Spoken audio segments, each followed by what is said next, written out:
You say you're ready to party, D1. Yes, we are.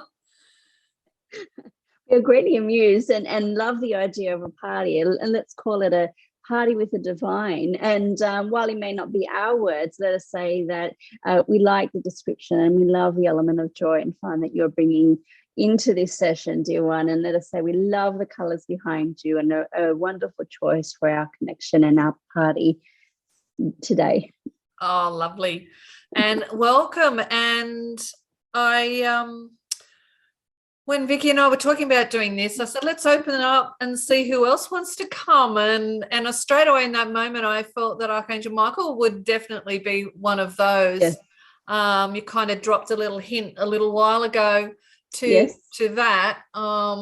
And I just want to say welcome to everyone that's present. And how would you like to move forward? Like I have, as you know, done a little blueprint here, Yes. A little Kerry blueprint. To just give us a little bit of structure, but knowing that there's so much energy that you bring through Vicky's body, how would you like to proceed with each of the guests? And would you like to introduce who's here? Yes. Let us firstly say we are ever at your service, dear one, and so we'll also be guided by you, and let's call it a co-creation. So you may be guided by us, we are guided by you, and we are certainly guided by Vicky's needs in the moment. And in knowing that, yes, her body can only manage so much energy in one sitting, we'll manage the timing, and we'll denote when she's ready to shift into another energy or needs to end the session for her. So she has her hydration here ready, so that as she goes, because so much energy flows through, she needs to be drinking. So she has her tea and she has her water.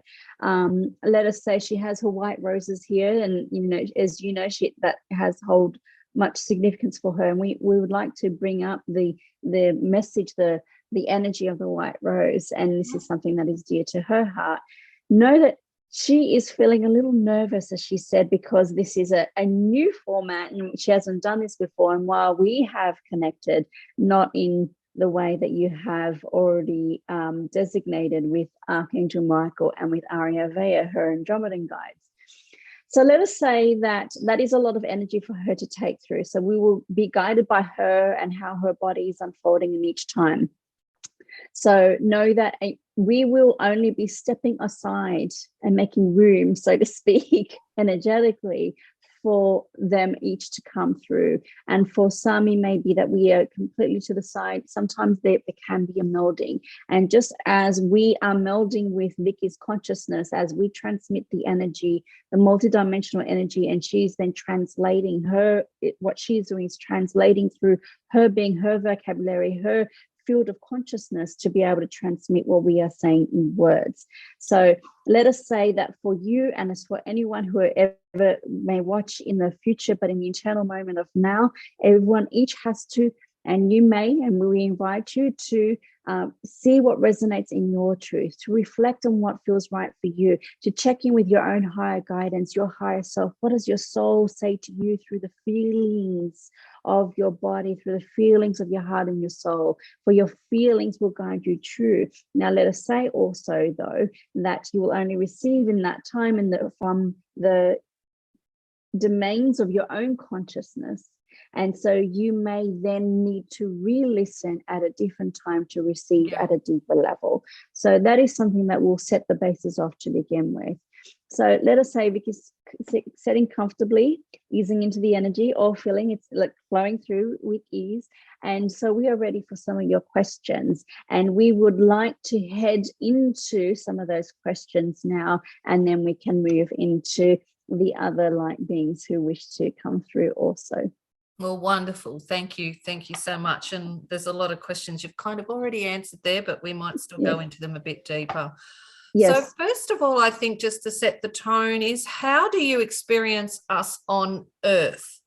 Like I can see Vicky physically and I can feel and all that sort of thing, but how do you experience on us that helps you know how to guide us? Like, that is a wonderful question. Know that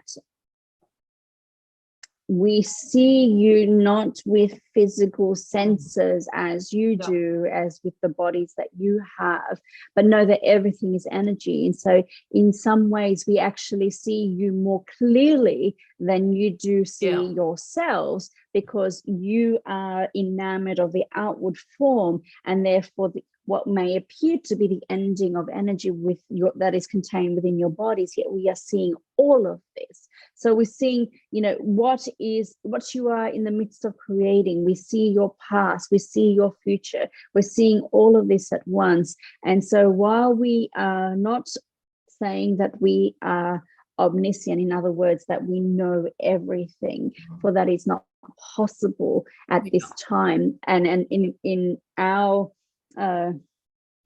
capacities, and also in terms of your human mind to receive, and there are those limitations of what the human mind can comprehend also.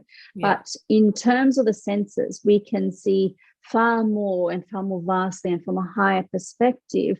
But let us say it's not just it's not a higher perspective in delineating a sense of hierarchy or higher than, in terms of comparison, but higher in the sense of a broader perspective, a more complete, more whole perspective than you. It is not to say that we deem that as a superior or better than, just more complete. Yeah, that's the feeling that I was getting. But it's like with us, our humanness, we sometimes get caught up in why didn't my guide see me do this or see me do that, or that sort of thing. Whereas I was believing that it was an energetic thing, that you're tuning into our feelings and those sorts of things. So yeah, that's very helpful. Thank you. Let us expand upon that point. Of course, you'll have personal guides, and while we are not Vicky's personal guides, we're always with her because of her choices and our choices to co-create together in what we are wishing and she's desiring to bring forth upon this planet this time at the great energetic shift. Now, that is not to say that we cannot be at other places. Is why we communicate in the writings, the messages, that we can be with others, for we are not personal guides. We have, you may call it a mission, although it's not accurate, but let's say for the ease of expression, like you have a soul mission, so do we, and it is part of the work that we are doing in forwarding the divine plan, that we are working in this way. And so there is a resonance and compatibility around that. So it is not to say that we are with every single person upon this planet, no, but the hosts of angels will cover all the people upon this planet, and like other light beings. And now let us say that when it comes to personal guides, they are always with you, whether you perceive them or not. And it's not to say whether they see you or don't see you, or whether they're supporting you or not supporting you, but you may ask, did I invite them into my experience at that time? Did I ask for support in that moment? And if you did and felt that you did not receive it, were you able to receive it at that time? Know that there is always free will, and we will never, ever supersede that free will or take that free will, and nor is it even possible, for it is the way that this has been constructed. You have set in your divine blueprints to have free will, and so your free will you shall have. And we know that you would not choose to not have free will. And so therefore there are what would seem to be constraints, not that we are limited, but we are working within the divine plan and your divine blueprint. And so we would not override any of these.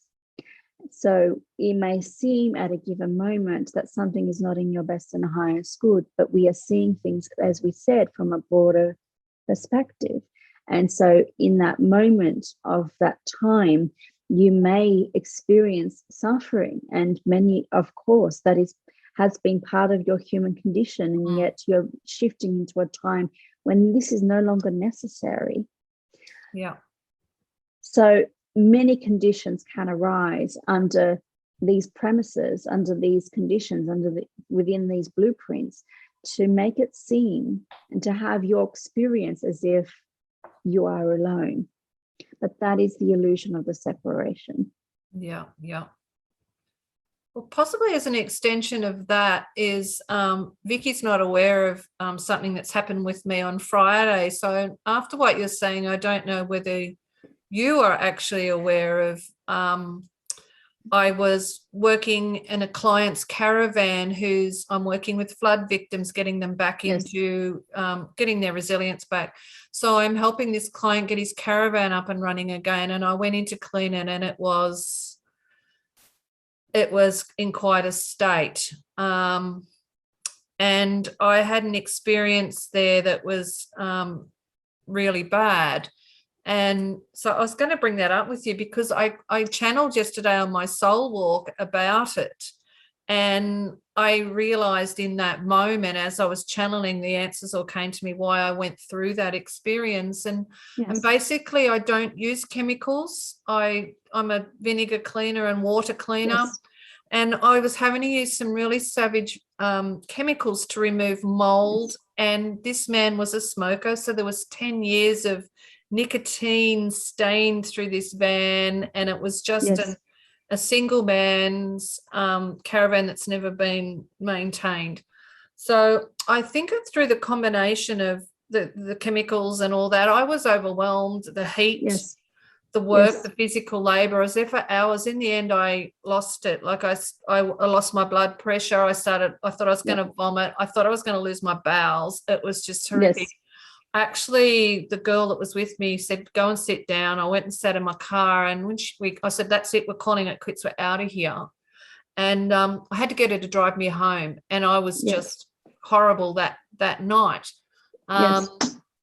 So to me, I'm thinking that it was an overload of chemicals, but I also feel that maybe I didn't think to put protection or ask for protection. Yes. So I've picked up on the energy of what may have perspired or what's happened in that van. And also I think maybe I brought this on to actually help me purge stuff that I have been holding on to release. So it kind of, even though it was a horrible experience, it was a co-creation, I think, also to allow me to release. Is that making sense? So let us explain. And Vicky's feeling the energy now, so let us give her a moment to settle in that body, her body and her being now, because she knows exactly what that's like, having been in clients' homes herself that are of that magnitude of filth. Yeah. Now, let us say when you clean, you are not only cleaning the physical dirt, you are cleaning the energetic residue that has been held within that caravan or within that home or in that space in all that time. Now, you saying it's 10 years, it could be possible that he did not clean in 10 years. Now, let us go to the nicotine, for example.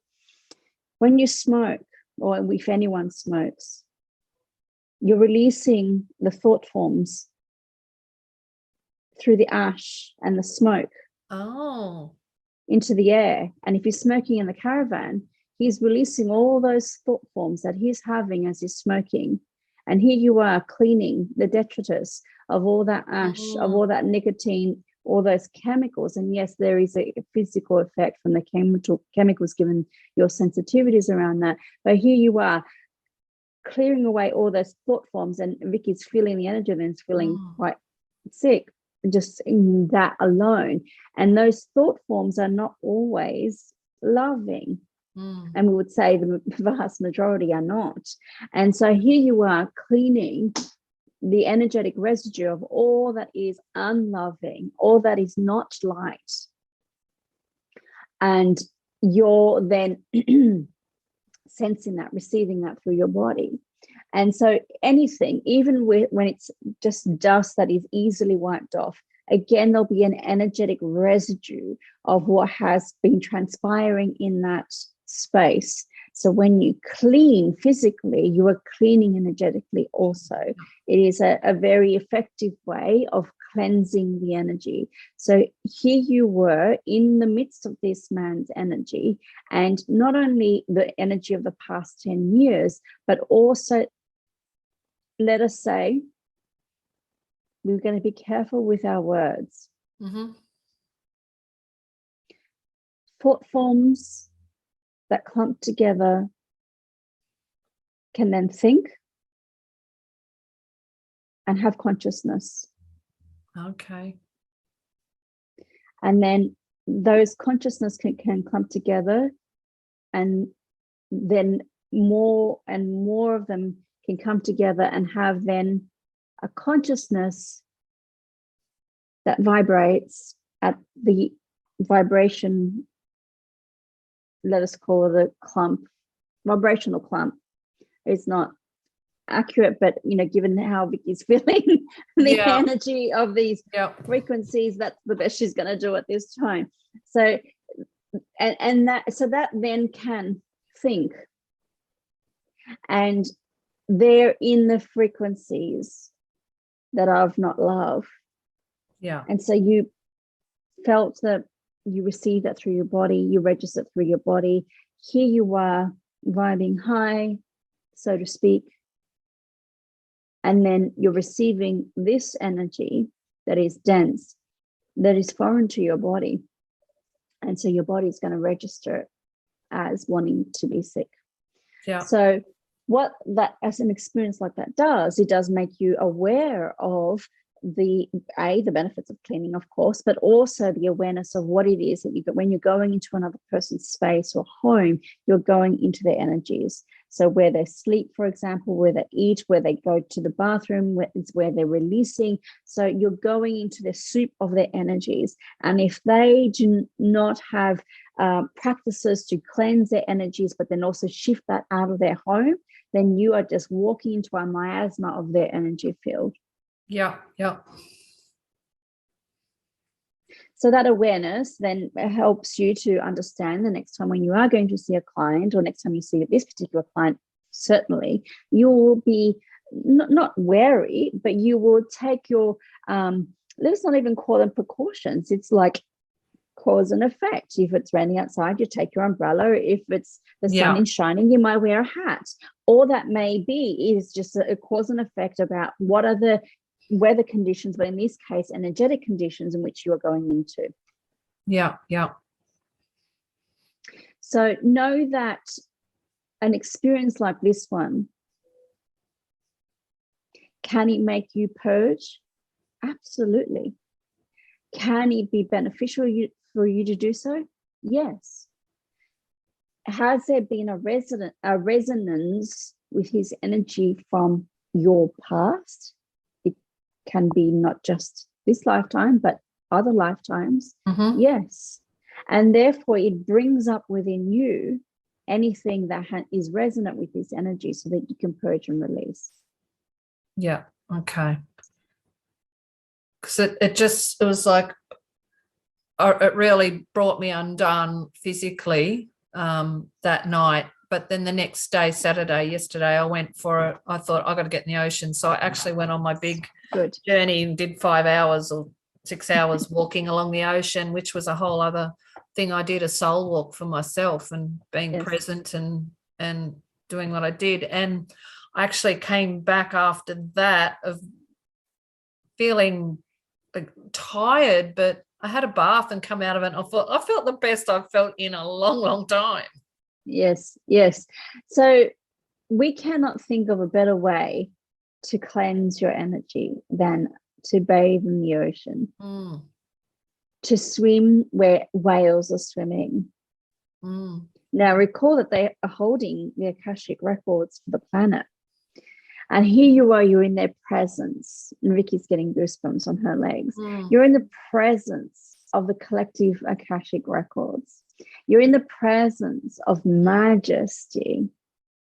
Now, not only that, you are swimming in the energy rays of blue, in the ocean.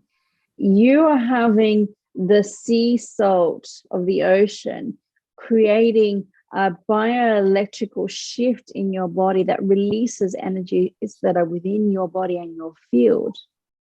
And then it goes into the ocean where it is instantly transmutes, because that's what the earth does. And so therefore, it is the ultimate cleansing to bathe in the ocean. With the and the whales were flapping their tails straight out from me. In the energy of joy. Yeah, and I also, it had come across me as I was walking along and breathing the beautiful smells in along the pathways of the ocean walk I did. And then when I saw the blue, and I thought, oh, I'm not just breathing in the fresh air. I thought, no, I'm going to breathe the blue as well. So I was breathing that as well. Breathing in the blue. We love that. And it is. And you may do that wherever you are in nature, wherever you see the colors. They hold the frequencies of those color rays. It is why, you're drawn to crystals. They're holding the light frequencies of that color ray. It helps you to connect to those frequencies and then bring them into your body. It's the process of bringing it into your body, breathing it in, absorbing it through your cells and your multidimensional DNA. And so you can then attune to these frequencies and become the rainbow of light that you are. Yeah, lovely.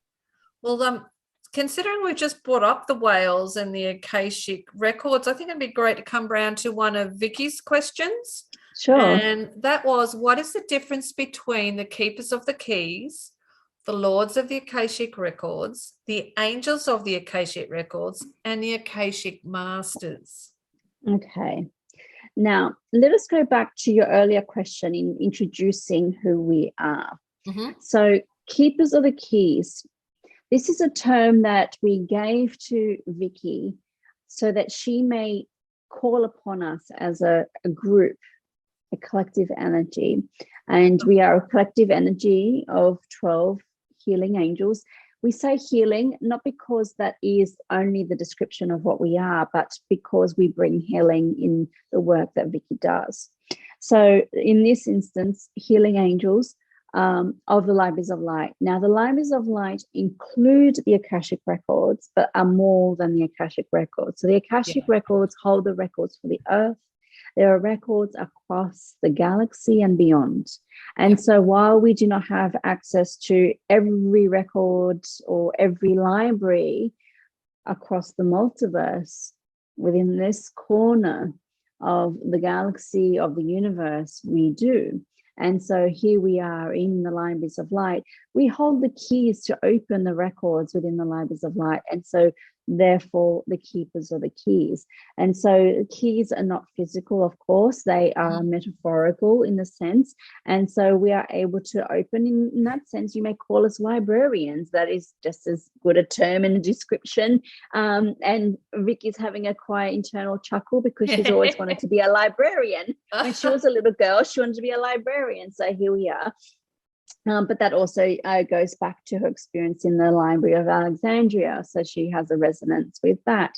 And she has had an experience with these libraries previously. So in that sense, we have access to the keys, access to the libraries, we'll work within the Libraries of Light, and through the Libraries of Light we bring healing to people through our energy transmissions and the work that Vicky does. So there is you can call it a melding, but we like to call it the divine symphony, and this is a term that was given to Vicky a number of years ago in terms of the work that she's doing and all the light beings that are coming through to assist her. And she likes to say that it is the energy flowing through her and is not of her. And while partly that is correct, we would like to acknowledge her and say without her part, it would not be occurring. So she provides the vessel, and she is the vessel through which it flows. And so therefore, of course, her energies are part of this. And then therefore, her higher self, her divine collective, her guide, all are a part of this energetic mix.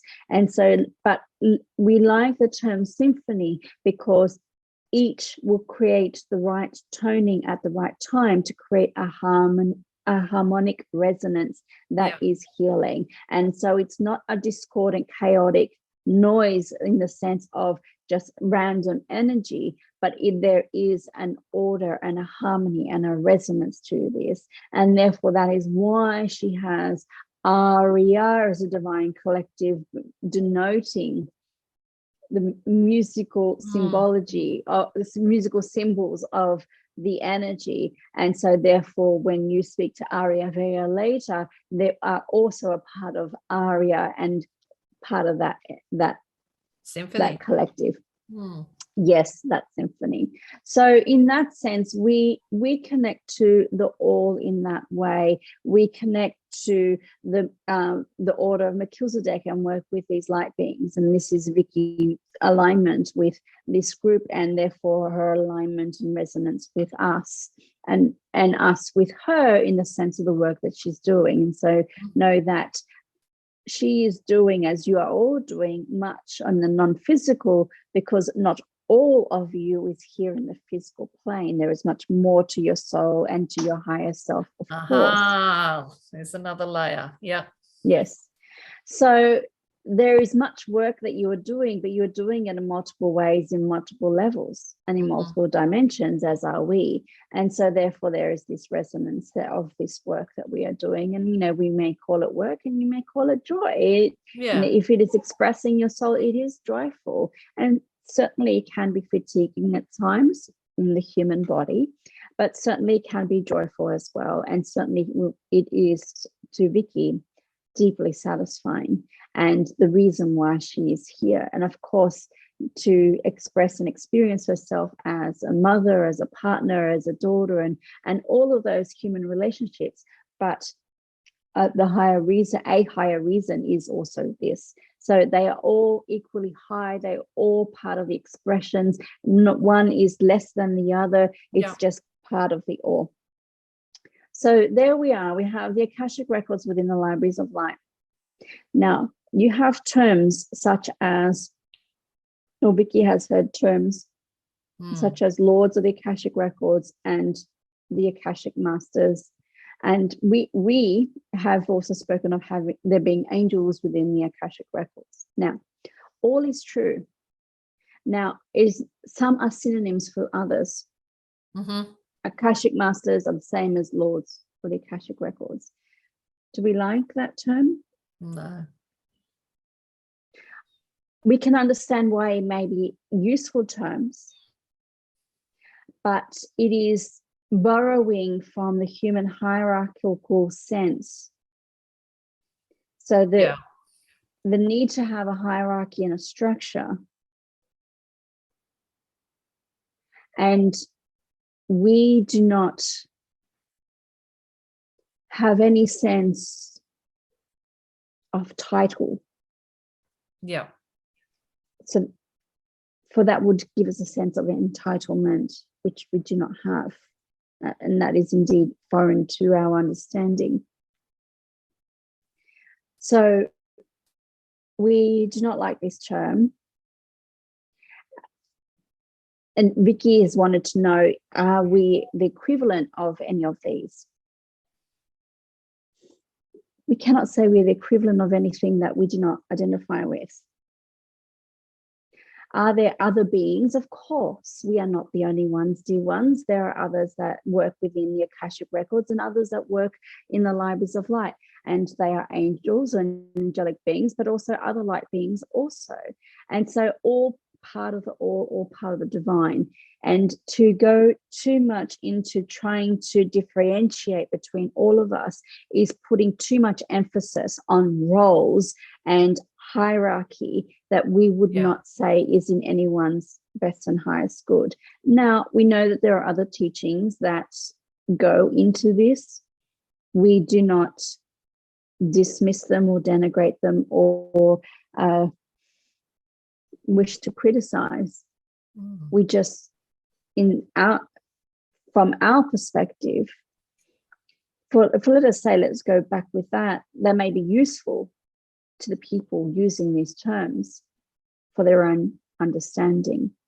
But when you can go beyond that understanding and let go of the titles, then you can go to the truth of what all of these terms are. Or, well, let us say more correctly, go to the truth of the libraries of light, to the truth of the Akashic Records. So it's kind of, I suppose, a matter of trust in our humanness to know that when we put out a like an intention, yes, to only talk or to to go to an energy group that is for our highest good, that we should, well, I'm feeling that we can trust that the right beings or energies or groups will step forward no matter where they come from to assist us in that moment. Yes, and we would like to expand upon that point, because you have, let's say, hit the nail on the head. So the intention is everything. And in specifying who you wish to connect to, you have focused your intention. And in being clear in your intention, you know that you can be clear in who you are receiving. Now, when it came to Vicky working in the Akashic Records, she was accessing the Akashic Records without knowing it through the crystalline grids, because she has the capacity, the ability, the resonance, the ability to connect to the crystalline grids and open them. And because the Akashic Records are held within the crystalline grids, she had the capacity to open them. And so she did this, calling upon variously, because there were terms that she had heard, Akashic Masters or Lords of the Akashic Records. Now, when it came to her having a session with Chris Wilson, the wonderful Chris Wilson, and she knew that she could do this, but she had already begun receiving the term libraries of light. But she had put that aside, and it felt right to her, and this was a term that was coming through as she was channeling the energy through in people's sessions, and that was well and good. And so she trusted that as she should, given that she continually reflects upon what comes through and is it of the purest and highest vibration that she can bring through. Now, once she had the session with Chris, she knew that she needed to go deeper into her capacities to open the Akashic Records, but she needed a structure to be able to do this, to set the intention in the way that she needed to ultimately connect with us. Now, she knew she needed a structure, and basically it was that intention. So you have the access intention, and that certainly the attunements that Chris did, but also the work that Vicky did prior to the course and the session with Chris Wilson, that energetic attunement and the access intention unlocked the doors to meet with us. Now, as we have said before, Vicky had met one of us, and we have, and they have been with her. We have been with her for a number of years, say 2 years, and this was part of the energetic preparation for her to come to this point. Now, once Vicky had that access of intention, and we came through, the access intention knew that she held the frequency of what she was going to connect with, and it was only going to be pure and loving, and within the libraries of light. And so we connected with her. Lovely. And from there, she's able to make it her own. And Chris is doing wonderful work, and Vicky's doing wonderful work, and you're doing wonderful work, and each are expressing in their own unique ways, even though there's obvious crossovers. Yeah, and I did see for Vicky a big level of trust was created for herself, that what she was receiving was legitimate and and was from a higher perspective of clarity and just that was I saw in Vicky, and I saw in myself too, that it was like, oh my God, all this time I've been looking for the how-tos and why can't I? And yes, I did Chris's work, and next thing, boom, I was channel writing straight away. yes, And it's always been there. I just wasn't recognizing it. But yes, now I have a dial-in system. So that was going to be one of my questions too, because I'm wanting to start moving into vocal channeling. And yes. I'd been seeing someone else talking about, oh, you should only ever, all the should haves you see around. You should only go through your higher self. And I was just wanting to clarify that with you, which I think you've just done, was really my higher self's present anyway when I create my intention for the highest good of all. And who else would be here for my highest good than my highest self? Yes. So essentially I would be doing all this work with the groups that I'm connected with or that I'm intending to connect with. So is there anything else I can do to get clarity so that my humanness is not so much clouding what's coming through?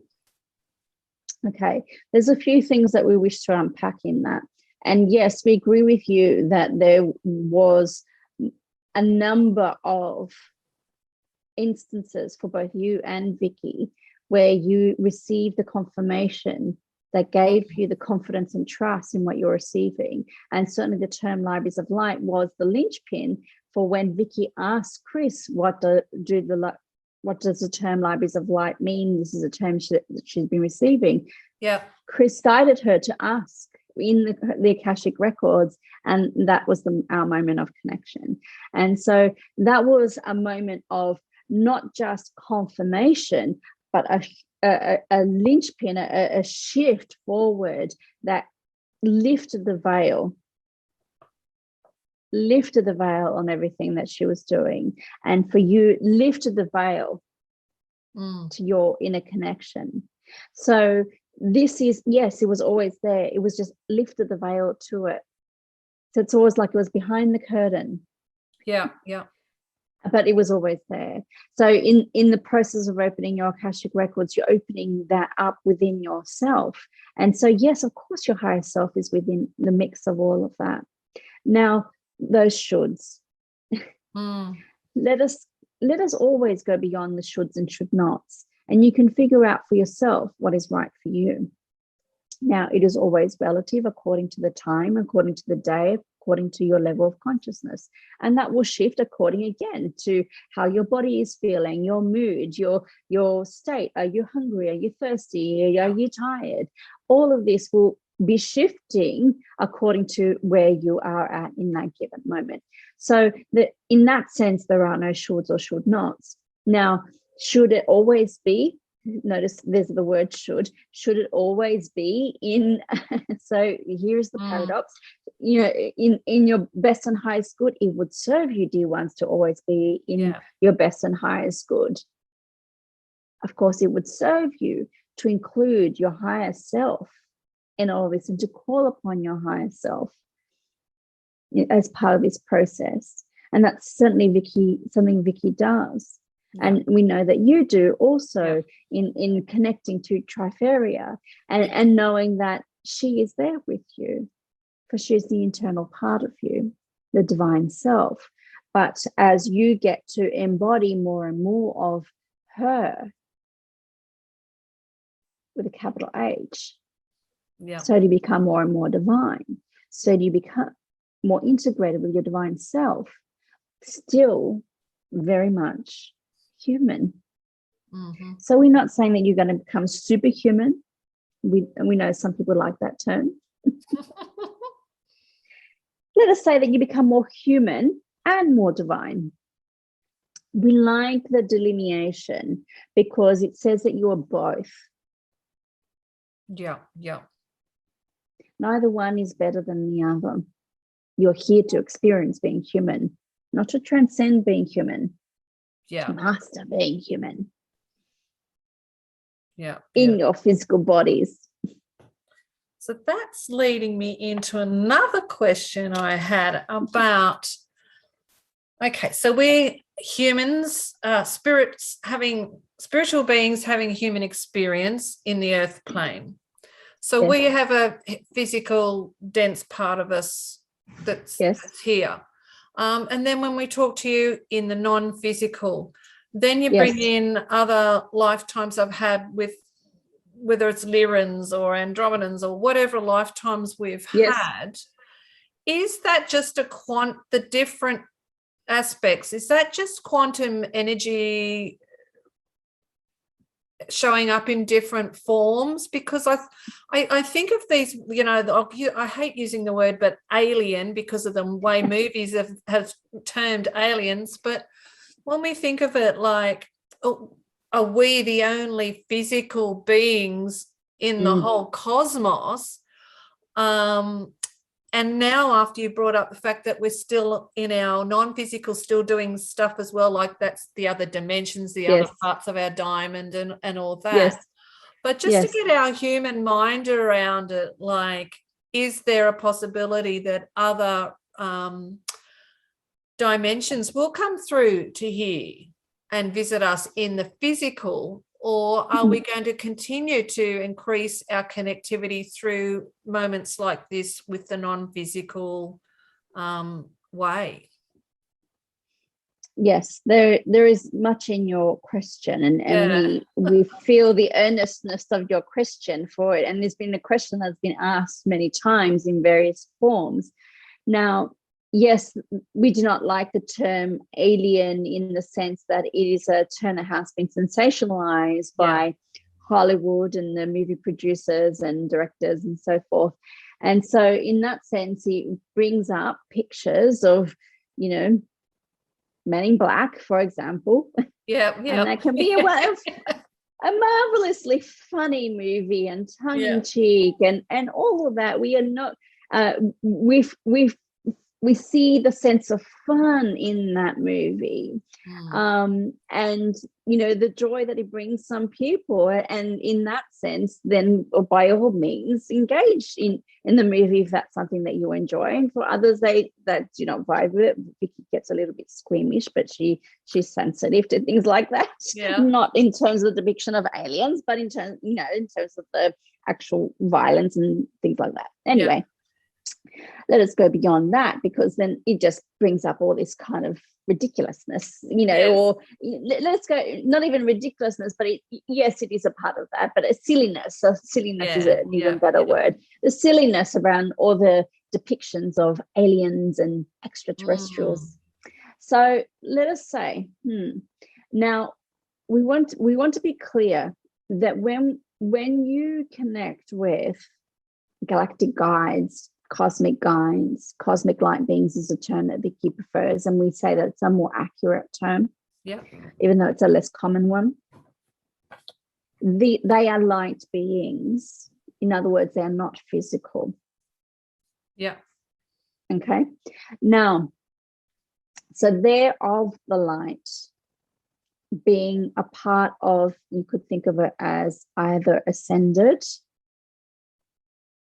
or as in if they were ever in physical bodies, or light beings in the sense of, we do not like the term entities, but is an accurate term, because the term entities brings up associations with negative energies, but entities can describe both of the light and not of the light. So let us just say that they are beings of the light who connect with you to guide with you. And let us go back to that previous question, that always when you connect with, whether it is us, whether it is with a guide, always be it of your own free will. Never give your power away to any being, even if it's of the light. And if it's of the light, they will not allow you to give your power away. Not truly. In essence, you may temporarily do so by trusting more in what is being given to you, rather than checking in with your own internal resonance. It is why we say check in with your own internal resonance and your own higher guidance. This is engaging your higher self in this process. So let us say, go back to your question about the physicalness. Of course, there are beings who have physical bodies across the cosmos. Right. Yeah. Will you see other beings from other planets in the physical? Ultimately, yes. In this lifetime, no. Do not look for it. However, the more and more people connect on a non-physical capacity and see these beings as light, and sometimes you will see the orbs in your photos and videos or even around you, and know that they are around if you are having the intention to connect with them. Yep. And so therefore know that in connecting with them, you may be connecting with a shared resonance or a shared purpose. So if you are looking to bring either a healing modality or a teaching or some kind of state of being into the physical, either for yourself or for others or both, then there may be a natural resonance that will draw them to you. Yeah, okay. Lovely. But it is always an invitation. It is never a demand or a command that you must connect with them. You could go your whole lifetime not connecting with them and still be connected to the divine, know that they are part of it. Yeah. But apart. And in essence, when you connect to the divine, they cannot be separated from it. But then you're going into categorizations of what kind of being are you connecting with. And it sometimes is helpful to understand, but in other ways, it's more just a difference of frequency. So in terms of what they do, people can get very caught up in the different types. Yeah. And again, this is partly a categorization. The human mind likes to linearize and categorize and assign a name and meaning. Some of it is useful because, as you said, and as we said, having an intention to connect with particular beings, you're being clear in your intention when you say either a name or a type of being. So in that sense, it is helpful. Otherwise, you may be getting caught up in semantics and categorizations. Now, it can be exhilarating to find out all sorts of things and characteristics about different light beings, and know that the universe is endlessly various. You can do that with your own humankind and learn about cultures within your own planet. You could be equally as interested and curious about other people upon your planet, and yet part of this fascination with the beyond is wanting to leave your planet, leave your bodies, and connect to something other than yourself, because it is, for some, a distraction about what is happening in their physical lives. Yeah. For others, it's about knowing that there is more than what is happening on this physical plane. What we are saying is not to not connect. Of course, we open that invitation to all that are ready and willing to do so. But know that if you do this to the exclusion of connecting to your fellow human beings, then you are not truly connecting. If you're truly connecting, you'll connect to the all. And if you're showing a preferential treatment to the non-physical than to the physical, then you're using that as a form of escape from your reality rather than being in your reality. Yeah. Now, we do not judge that, dear ones, for sometimes, particularly at times or periods or in moments where life is challenging and there is suffering, it can be a useful distraction or a useful, let us go even beyond the distraction, because not always only a distraction, it is a soothing in that moment, a temporary escape. Yeah. It can be useful to escape that suffering, even if it is temporary. But if you ultimately can go beyond only the escape, so having the experiences in the beyond, to start to begin to embody these experiences. Now, this means you must transmute your pain, dear ones, and that means facing it, and not all are comfortable already or have the resources to deal with that. So this is why we would never judge. Just observe where you are in the mix of all of this, and know it is just more a marker upon your journey about where you are and where the journey will unfold towards. Yeah, big subjects. The kind of, I suppose, part of the reason was I'm a big picture person, and I need to know the whole picture to know where you kind of fit into the whole scenario, and I'm learning to let go of some of that I don't need to see it all. And the Outback people taught me a lot of those skills about being in the moment. I would say probably more in that pocket. But yeah, I quite often look at you talk about Neanderthal man, and you wonder, well, how did we go from that zone to where we are now, and how does the Lemurians and Atlanteans fit into that? And to me it was like, well, somewhere along the line we must have had visitors from other areas to bring DNA through to create that, what are they calling, the missing link, the scientists would call that jump in the cognitive expression of humans. Yes. So. And noting that there is no race, no different races. You may again categorize different race, but you are one species of human being. Whereas with animals and plants, the species are endlessly various. So know that it's interesting, is it not, when you had different species or types of man, and we say man in the collective, so let us be more accurate and say human being, to then come to a state where there is only one human being, or one type of human being, and that is all. So it is certainly by design. Okay. And do know that similarly, even with other beings in physical bodies and other planets and other spaces of the cosmos, just as we have indicated to you that you are doing other things in the non-physical, they also are doing other things in the non-physical. So it may be that for some you are connecting to the light beings or the other side of the beings who are also physical.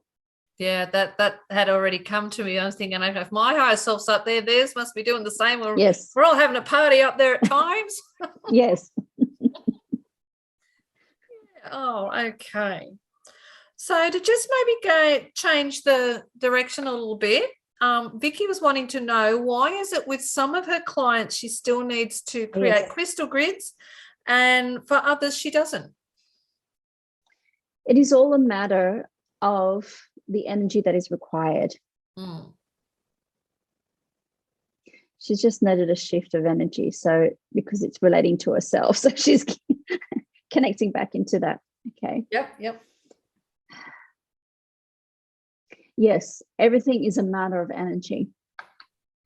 Some people require more energy, but let us say some people can take and receive more energy or allow more energy. And so it depends on where they are in the process and what they require. Are we guiding her to whether they need a crystal grid or not a crystal grid?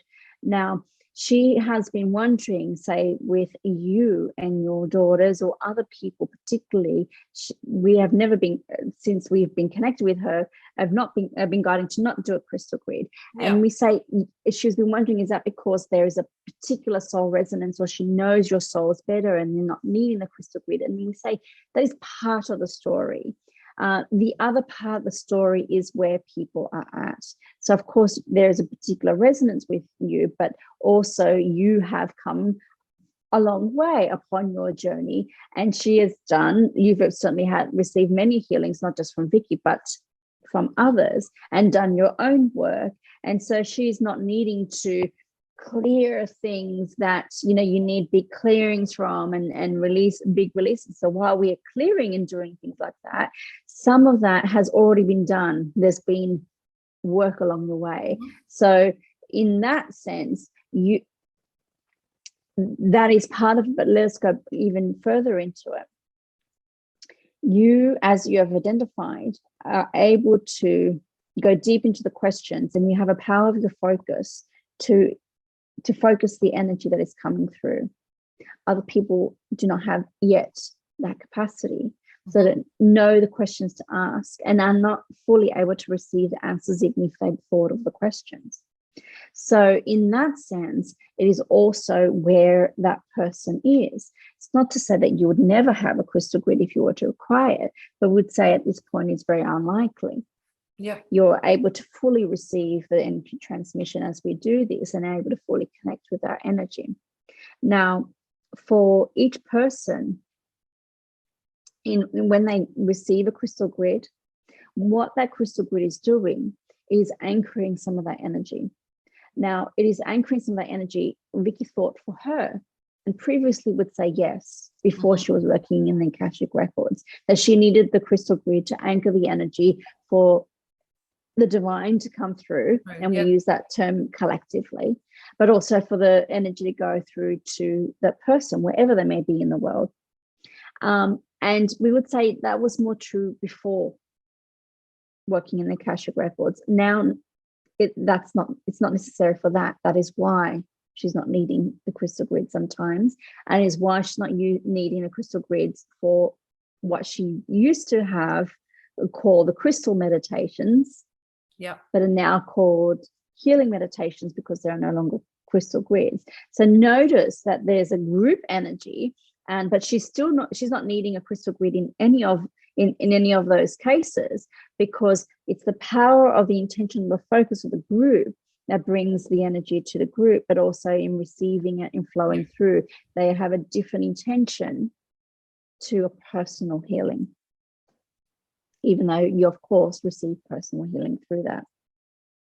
In other words, you receive healing through that process, but it's through a group intention.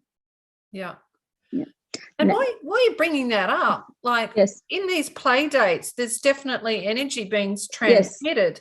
Yes. So, like, I feel fantastic now, and I know that I'm going to be joyous when this session is complete.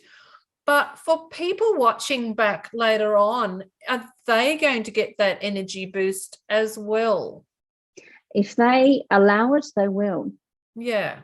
So they may, as much as they desire, open themselves up to the energy. If they only want to listen with their minds and close the rest of their receptors to that, then they'll only listen and hear the words and not receive the energy transmission. It is purely up to them as to how much they wish to receive. Right, because that's something I would probably talk to when we do put some of these online. We will actually probably put in, we invite you to, if you feel so called, type statement at the beginning of it type thing. Yeah, lovely. Thank you. That's another little golden nugget. So going back to the crystal grid. Yes. So in terms, as we were saying, it does not need to anchor then the energy in terms of anchoring the energy of the divine. What it is still bringing, though, is the light frequencies of those crystals. So as we said, they have the crystallized light. They're bringing the light frequencies of the colors that they hold within them. And so that is what they're still bringing through. That, and I used, when I would be doing healings with people, and I'd always have a shower prior, and I'd be like, all right, all these crystals will come to mind. I'm like, oh, okay. And some of them I had in my own personal space. I'm like, okay. So I'd bring all these crystals in. And then as I was using them before I learnt much about them, when I started looking at them, I'd like, oh, all of these are related to air. All these ones that I've gathered. And then I go, oh, there's a clue to the client. The client would turn up, we'd have a chat, and then I realized, okay, there's no air in their life at the moment, hence why these air crystals were coming through. So I'm totally totally seeing how the grids would support an individual healing, especially in a reflection to what they require. That is a perfect description. Vicky says that each grid tells a story, and as she's putting it together, she can have a sense of what is coming through for that client for that session. And while she may not fully know what is coming through until she goes through it, she does get a sense. So do they need clearing? Is it a big healing? Is it that just bringing light in? So there's a theme that she senses, and if she was to go into the energy of each grid, she could channel a message from the grid itself and give that to the client. And maybe it's something that she would choose to do, and we would invite her to do that, because it would benefit both her and the client to understand the channeled message from the grid, and that could be something that she can begin to implement in her sessions. And therefore there is a story. Yeah, I love that. That is unfolding for this client. And sometimes it is the story that they are releasing, or the story that they are moving into. Yeah. And I think it's nice to have that extra bit of information to walk away from, especially if you can read it. And it to me, it would almost like transform you and take you back to that moment whenever you need to do a little top up for yourself. Yes. And these grids, this is the wonder of these grids, is that the energy is held in the eternal moment of now. And once they are dismantled, the energy is still held for each person. The energy of all those crystal grids that Vicky has ever put are still there. And it's the reason why she does a crystal grid for herself and for the collective of her family at the beginning of each year, and has a photo of this on her screen. Nice. And if we weren't recording on an iPad, we'd be able to show you. But let us see if we can go back to the backdrop. You may see this here in the backdrop of her iPad. It holds the photo of the crystal grid that she did earlier in the year. Now, of course, that grid is not still present, and she no longer even has some of these crystals. Some of them have sold and moved on to new guardians, but the energy of that grid is still being held for her. Yeah. And as if I was as a client, I would also love to have that done for my family as a New Year's like gift as well for my family. And I will be asking that of Vicky this year. So we have been guiding her. We have been guiding her to let people know that she can do this for people, so that in the beginning of the year, this can be a service. So while the solstice healing meditation will set intentions for the next cycle on a collective level, then that can be done individually from the solstice onward into the new year. Or and at any time. Your birthday as well. Birthday is a perfect time to do it. It is a signaler of a new cycle. So at any time when there's a new cycle is a powerful time to be setting those intentions and then capturing the energy of those intentions through the crystal grid. Oh, well, my birthday's coming up soon. There you go. I know what my gift can be now. When my family goes, what do you want? Lovely. Oh, I love that. Okay. We happy to move on to a new question? Yes, we are. So, okay. Done that. We've done that. Oh, here's another one along the line of kind of back in the Akashic, but when we release in a generation, it's commonly said that when you release something yourself in a generation, you undo it for, let's say, 7 generations prior and 7 generations future. Yes. So for me, I know that I've had a major healing between my current mother and I. And I know that we've been going through this karmic zigzag for a long, long, long time, and that I believe that we've finally got it right this time round. Yes. How does that impact my daughters, for instance? Wonderful question, because there's lots of layers to this particular example. Now, in what you're describing in the healing with your mother relationship, now there's been wounds from eons ago. And so that goes all the way back to that. So back to the time in Lemuria where there was that original wounding in your relationship. So let us say, in terms of time, there is no sense of time with that. It goes all the way back. You can access and yourself in Lemuria, living that in the eternal moment of now, can access that healing. Okay. As she's living her life. So see the power of that healing. Now, when it comes to your actual daughters, there are layers to this. So see that there is a past life component, but also there's the mother-daughter relationship. So you're healing a mother-daughter relationship, and so you'll be healing the relationship with your daughters. Yeah.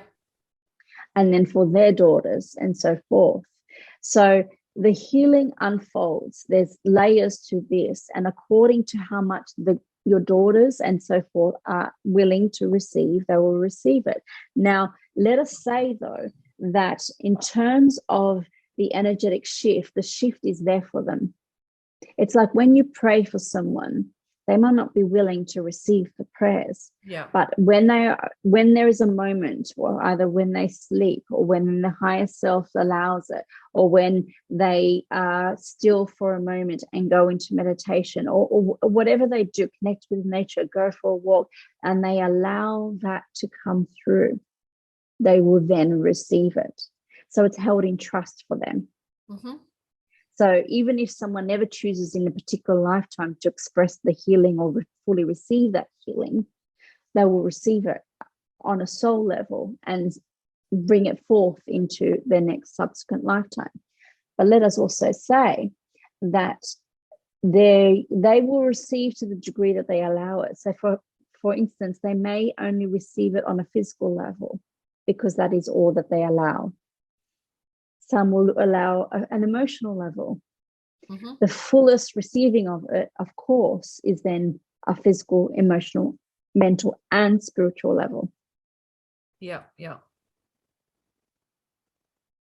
The layers. Mm-hmm. No, that's wonderful. That's perfect. Multi-layered and multidimensional. Yeah, we actually got through the first page.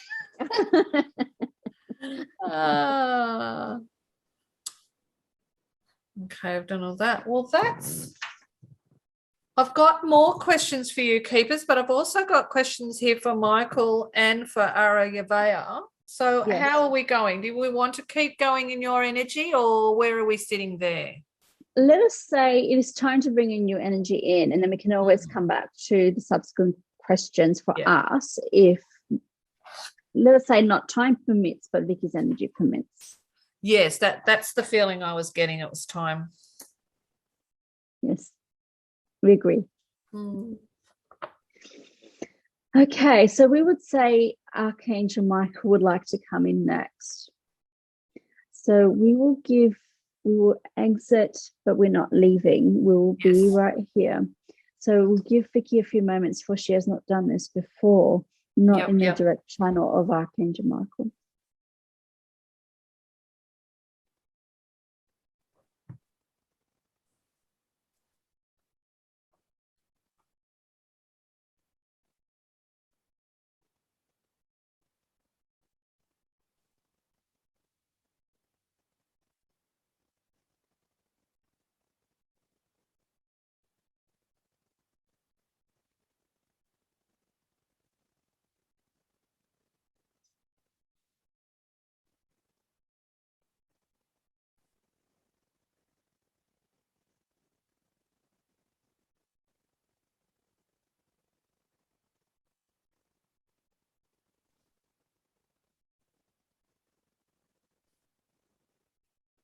Vicky's ready.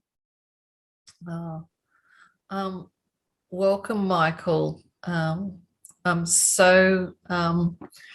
a bit tongue-tied, actually, because I feel so connected to you and feel that you actually were possibly the first non-physical being that I actually felt humanly connected to in my life. And I actually knew you've actually saved my life a couple of times, and when I didn't even know it was you that was doing it, but I do know now. So I'm a little bit I'm just overwhelmed with joy that you've chosen to come through to our play date, or we're going to call it a party now with all of you coming through. And you do hold a special place in both Vicky and my heart, and we welcome you. Vicky is struggling with speech, for she's also overwhelmed with joy and with love. And she is feeling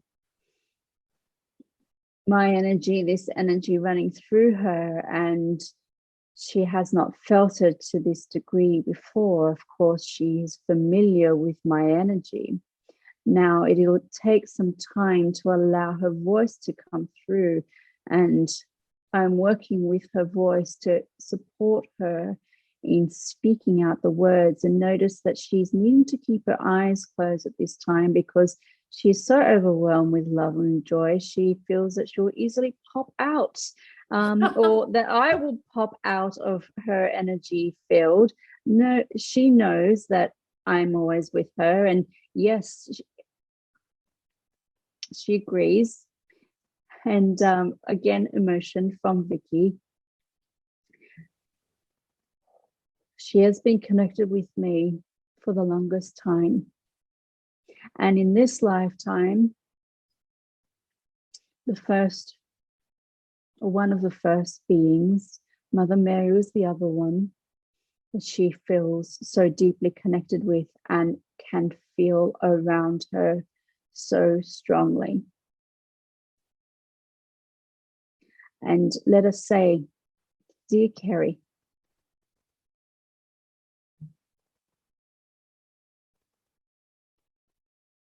that I am transmitting waves of love to you. And it is a pleasure to be communicating with you in this way.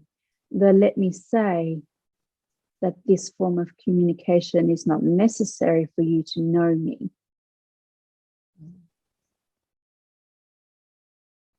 I agree, and I feel your energy. Yeah.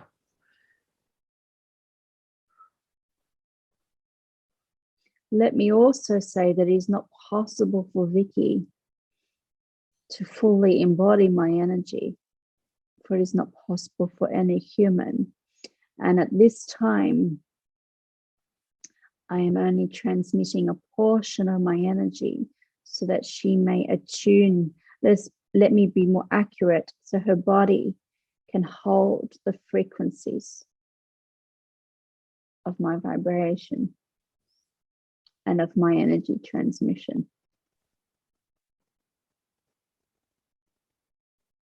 Lovely.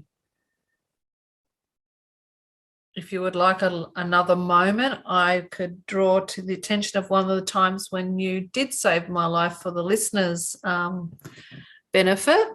And yes. It was as I was hurtling up the highway in rain in my old HJ station wagon, and I lost control of it as I aquaplaned in water, and I went into a slide where I was swaying from one way to the other. And in that moment, I was choosing which was I going to hit, the semi-trailer truck that was coming at me or the mountain beside me, and which was going to be the choice that my vehicle took, because I was just zigzagging out of control. And it was at that time that I had this loud booming voice call, "Get your foot off the brake," of which I did not even realize I had my foot on the brake. And so I was able to take my foot off and get myself back into control of the car. And it wasn't at the time I understood what had happened or even registered what had happened, because I still was probably in terror and shock. but many years later, it dawned on me that it actually was you helping me out in that moment. So I thank you for that protection and always looking out for me. Always in service to you, dear one. Know that Vicky's registering a timbre of my voice as deep and is not fully holding the sonorous timbre. These are her words. And she would like to know more words about sound and frequency and music so that she can describe the experience. But it's almost she feels it as a booming energy through her throat, through her voice. And so, yes, that is an accurate description to receive that communication as a booming voice, given that you required something of that nature to make you alert to that danger and to guide you out of that danger, for it was not your time to leave. So thank you. Most welcome. I suppose one thing that we really wanted to discuss with you, and we'll give it a go, was about colour. We're talking about sound. Let's move into colour. And for me, when I first started actually seeing you in my mind's eye, it was like you were a brilliant white with blue, beautiful, vibrant blues. For Vicky's experience, she registers you as violet. Now, in the common talkings of us on the human plane, you're known as the blue angel. So Vicky was wondering, and I am too, why you appear as different colours to different people and what that actually means. Vicky's experiencing some emotion, for she's been wanting to ask this question of me for the longest time. But has not dared to ask me in person before this moment. So I'll allow that to settle within her, although she's already receiving the energy transmission of the answer, or my response, to be more accurate. Now, let me say, violet is a frequency, blue is a frequency, white is a frequency. Now, as has already been discussed with the keepers of the keys, there is a symphony of energy that is all part of the divine. And they have referenced human beings becoming the rainbow.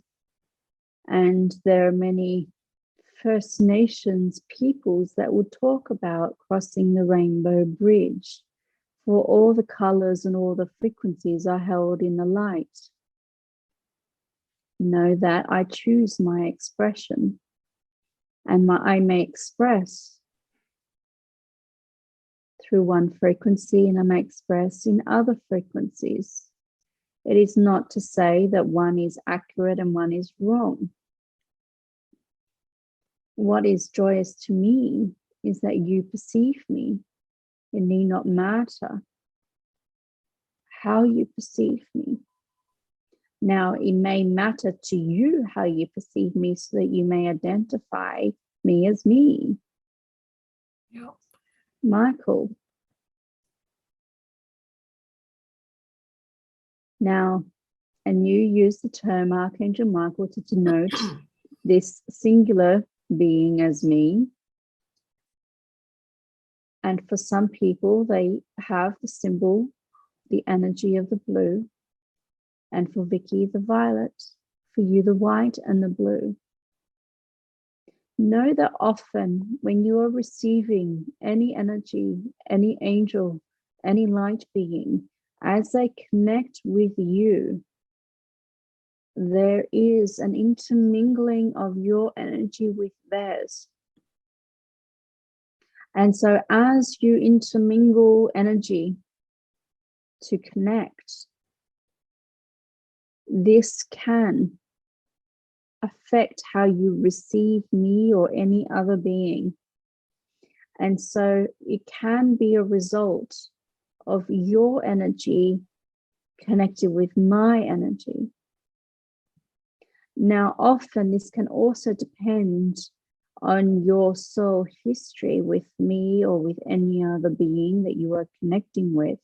And if you have known me throughout the ages as a blue angel, or as a blue and white angel, or a violet one, then that is the signal that you will receive me as. Now, of course, it may be useful for you to know that I am Michael and not Raphael, for example. Now, Vicky is familiar with both our energies and can feel the differences of our energy signatures even without the color. So while Archangel Raphael, she receives as green, and that is the common way that he is received, Vicky registers his energy as softer, sweeter, as loving. Yet my energy is stronger, almost forceful. That is how she receives that energy in her body. Know that it's foreign to her to be forceful. These are her words. It's not that I'm forceful, but it's the force of my energy transmission, for that is part of the role that I undertake.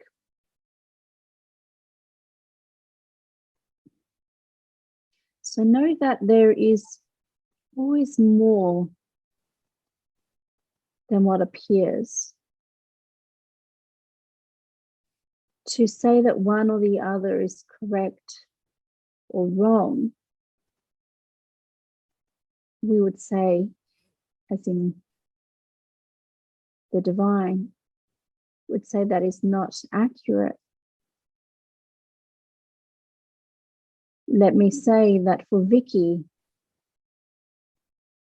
finding a resonance with Stuart Pearce's work, who depicts and describes me with a violet orb, has been a great vindication and confirmation to her of how she has received me. For she thought there must be something wrong in how she is perceiving me, something wrong in her senses. Now, there are times, and she acknowledges this, that she'll see a flash of blue in the violet. That is just to show her there can be variances in the frequencies that are expressing. So just like you see the colors shown through a prism that then refracts into the rainbow, if you only catch a small bandwidth frequency, you can catch from violet to indigo, and there'll be a flash of blue in that. So that is a similar way that this may transpire. Yep. So I am more than my color. So do not limit me or any being of the divine, or yourselves for that matter, according to any categorization. But feel my energy, and you will know it is me when you attune to my vibration.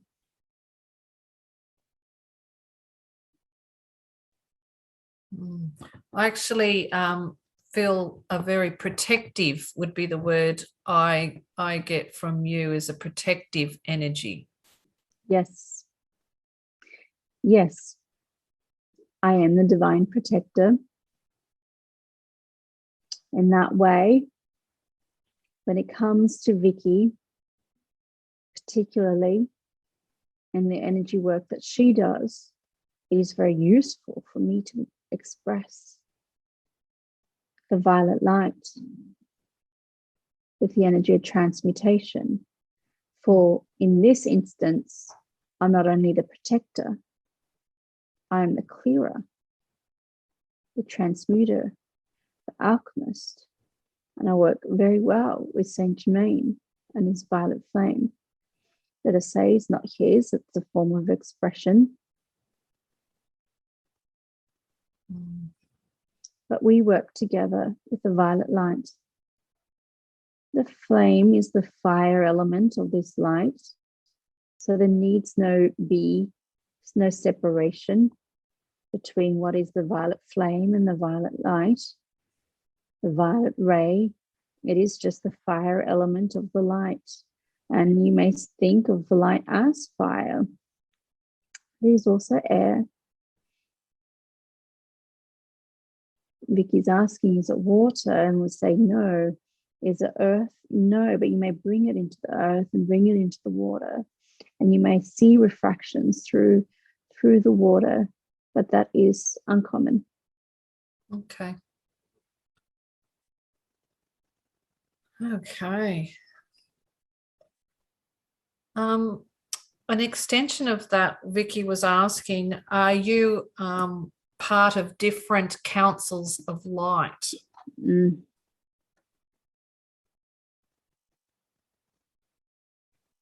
No, that I, like you, am multidimensional, multifaceted, multi-layered. So yes, I may serve on different councils of light. As Stuart Pearce describes me, as part of the council of light that is the angels of Atlantis. I am that. As others describe me on the list of another group of 12 archangels, where there is a crossover, but some differences in the names of archangels. Am I on both? Yes. So in the sense where you describe the 12 archangels, having the 12 archangels is not an accurate term. There are multiple groups of 12. Yeah. The 12 is the number of the councils of light, and so there are multiple councils. And as you would know, as has already been communicated with you, you may have your own personal council of light. There are planetary ones, galactic ones, in other words, for your galaxy. Yeah. And intergalactic ones through the higher realms. So multi-layered. And so I serve for many people upon this planet, and am always ready to serve.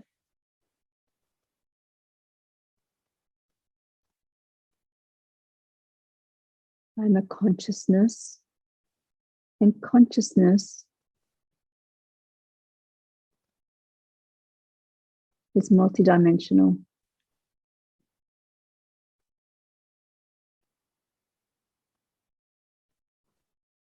Okay. So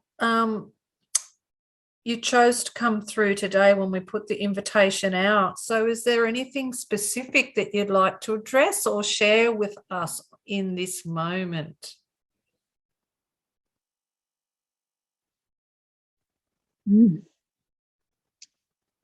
I adore this question.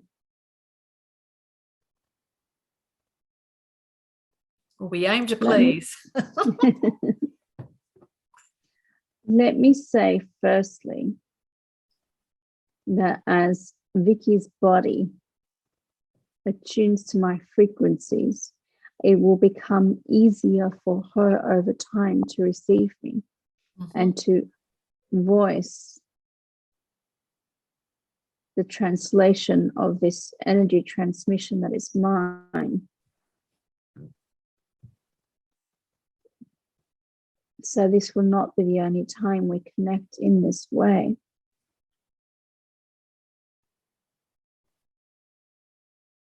Let me say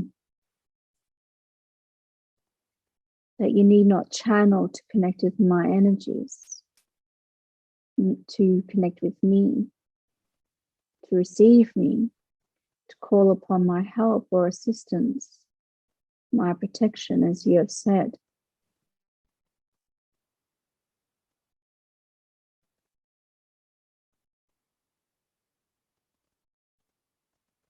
Know that I am here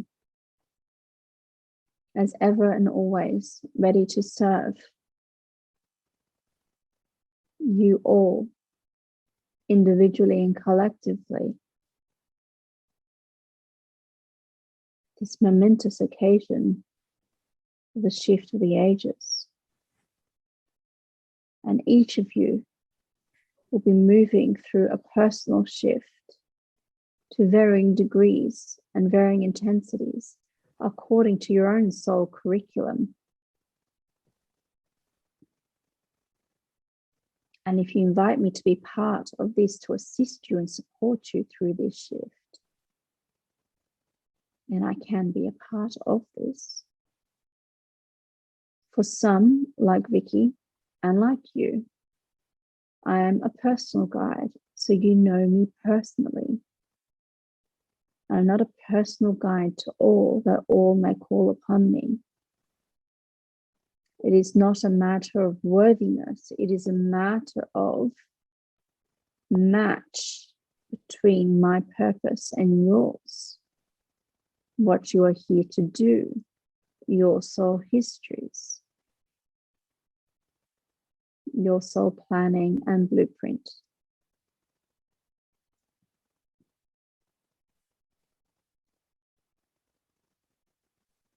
I am pleased to be more widely known. This does not limit me, but expands my consciousness. For like the flame of a candle, you may endlessly light more candles from one candle, and that candle never be diminished in its flame. So I may never be diminished by being with more people. For like the lighting of another candle, another flame, I may be with all who ask me to be with them. And this supports me in my expansion, as it does in yours, and the expansion of the universe and the all.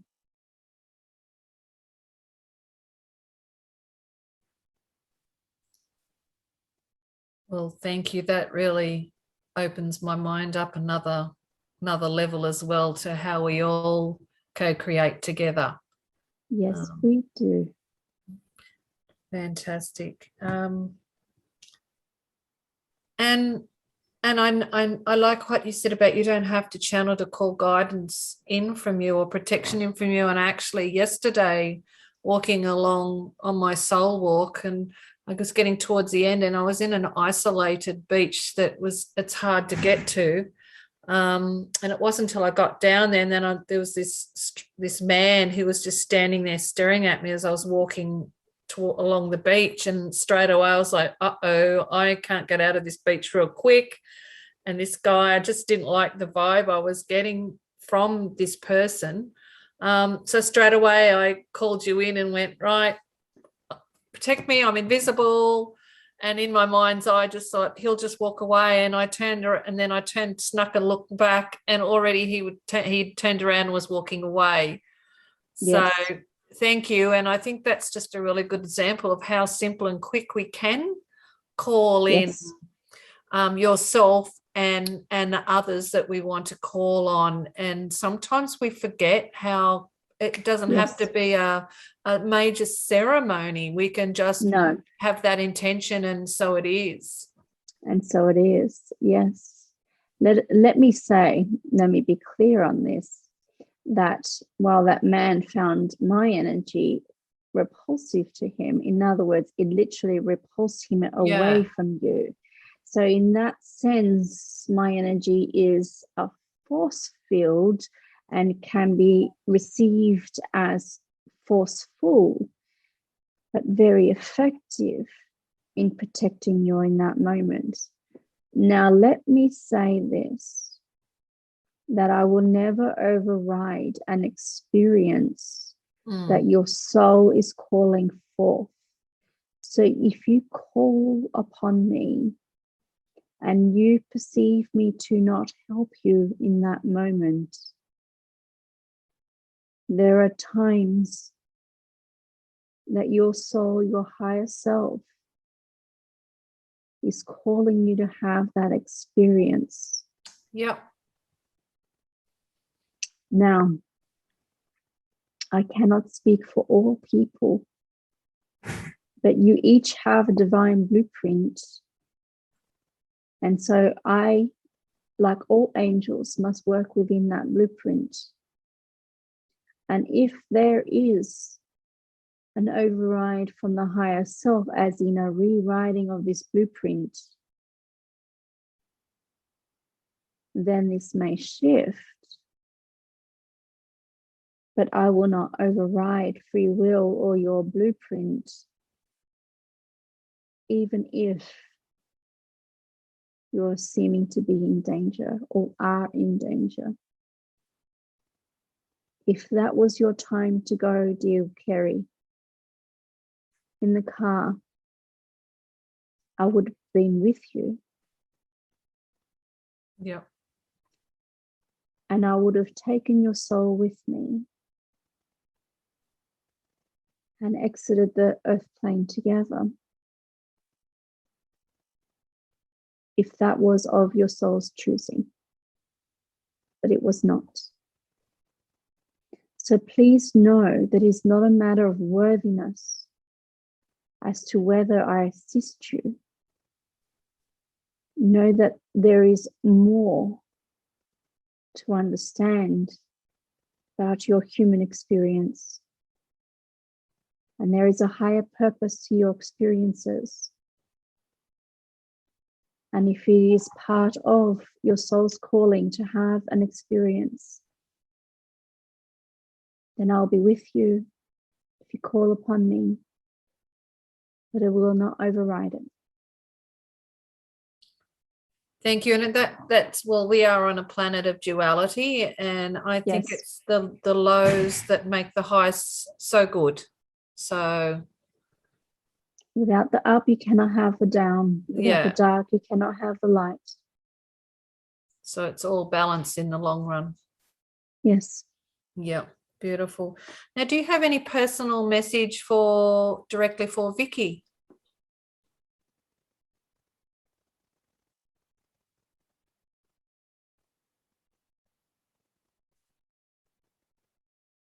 It has been a long relationship, not just long in this lifetime, for she has known me directly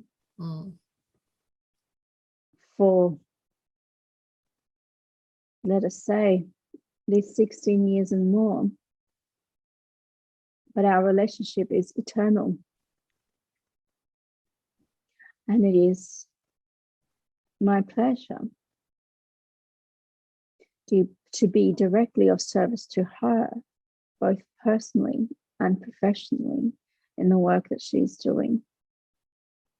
And there is a clear match in the work that we are doing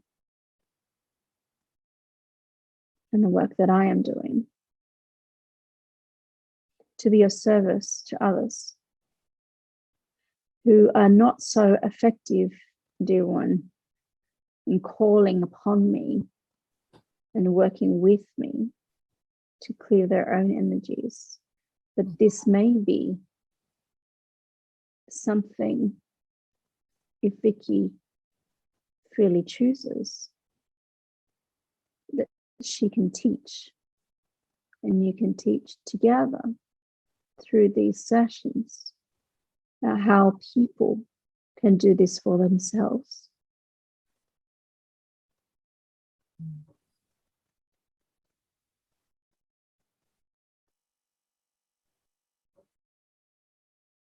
Lovely, thank you. And is there any particular message for myself that you'd like to share? Let me say that for you, dear one, your energy is ebullient, in other words, bubbly. And so that ebullience or bubbliness, if that is a word, Vicky's wondering. It is now. Is what brings the white to my energy field and how you perceive me. Okay. And so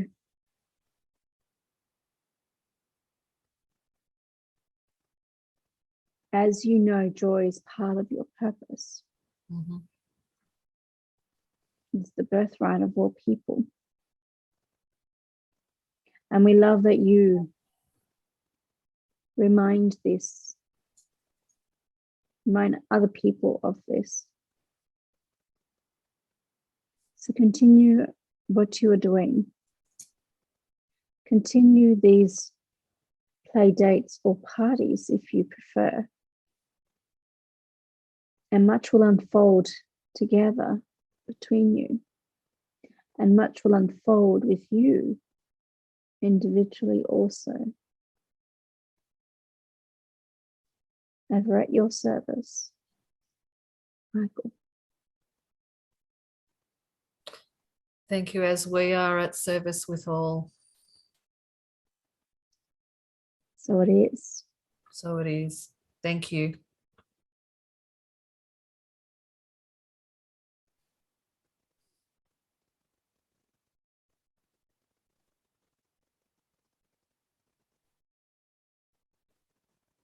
Maybe some water.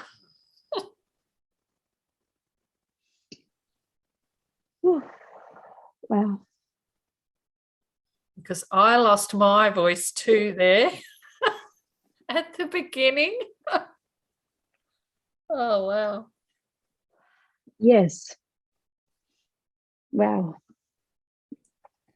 Oh, yes. Oh, just give me a moment to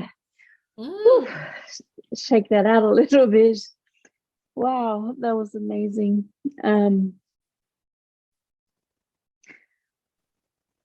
Oh, so much emotion in that. And I actually felt it right through, like my torso, right through. Wow. The voice, oh my gosh. It was like my throat was this much wider so that I could bring his voice through, all the words through. And that's why I had to keep my hand here to keep enabling the voice to come out. Yeah, well, I lost mine for a while, and then I thought, well, I'll just talk to allow you both to join your energies. And then at one stage there, I was just like, oh, wow, I'm just throwing blue in your throat to see if that helps. Well, thank you. Still, there's a energetic residue because my voice has gone deeper. Even it's still here, but of course, of now speaking as myself. Wow, what an experience. I know. and I love the idea of teaching people. I think everyone should know basic practices like cutting cords, vacuuming, using his sword of light. Just all asking, of that. remembering to ask. Yes. There was we may so do a much series on that. So much in that. We'll be listening to that one over and, well, all of them. I always listen to them all over and over. Yes. Wow. That was, I've got no words. That was hard to get words out. Yeah. I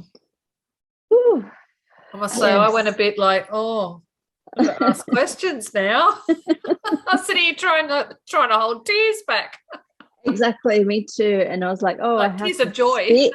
Yes, exactly. But I was like, I have to speak. I could feel him, but for a while, but could not speak. Yes. And you'll see your hand was doing that.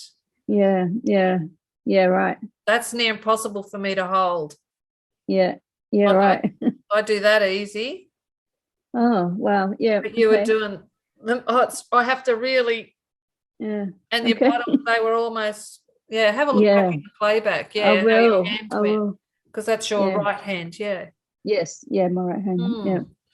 So what would you like to do now?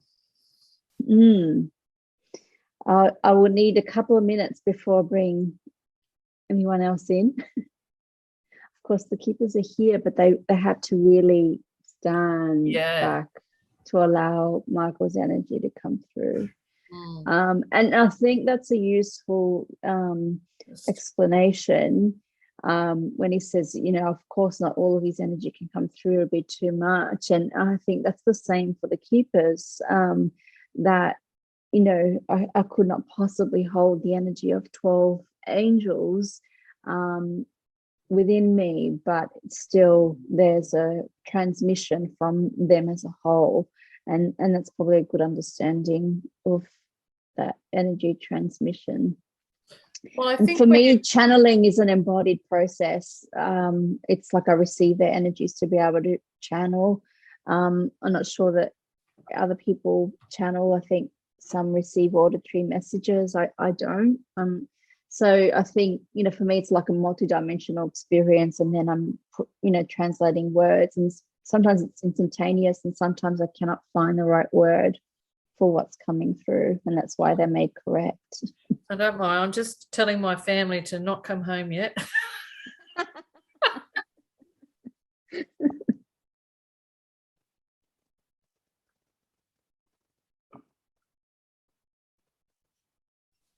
Righty-go. I think I'm ready now to bring Ariavea through. And then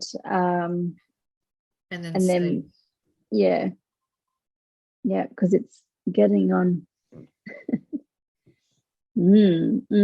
Okay. So much juiciness today. Well, as usual. Yes. Okay. So Ariavea. So these are my Andromedan guides. Okay. Already their energy is faster and lighter.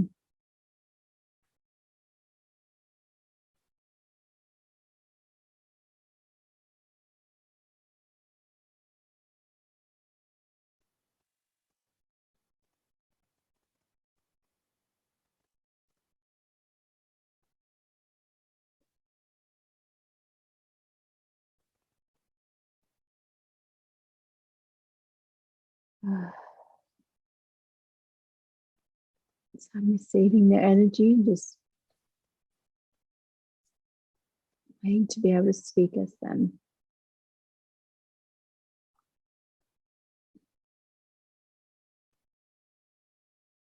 We are ready. Vicky is ready.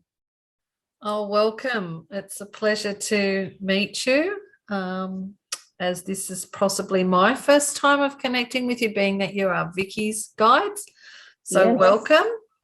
And you are from a different galaxy to ours, which is pretty exciting too, I suppose, from a human point of view. From a human perspective, yes. Yeah. Well, thank you for having us, inviting us, allowing us to be here, and it is always a pleasure. And this is the first time that Vicky is speaking as us, though she has channeled our messages for herself previously and for in channeled readings, but that has not been too often. For as she was describing to you, she began to channel our messages earlier in the year, but then we have stepped aside to allow the keepers of the keys to be the predominant energy that Vicky is channeling. And is not to say that we have stepped aside entirely.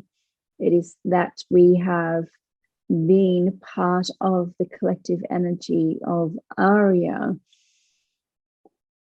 And anyone who's had sessions with Vicky will have heard that name before as being the name for her divine collective, or the divine symphony of all her guides and the ascended masters and angels that she works with.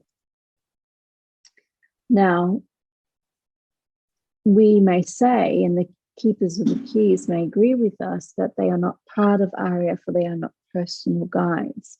So there is that distinction. So in this sense, we are personal guides, even though keepers of the keys are not personal guides. And there is a distinction. It may seem like a subtlety, but we would like to make that clear. Yeah. Now, we want to say, yes, Andromeda,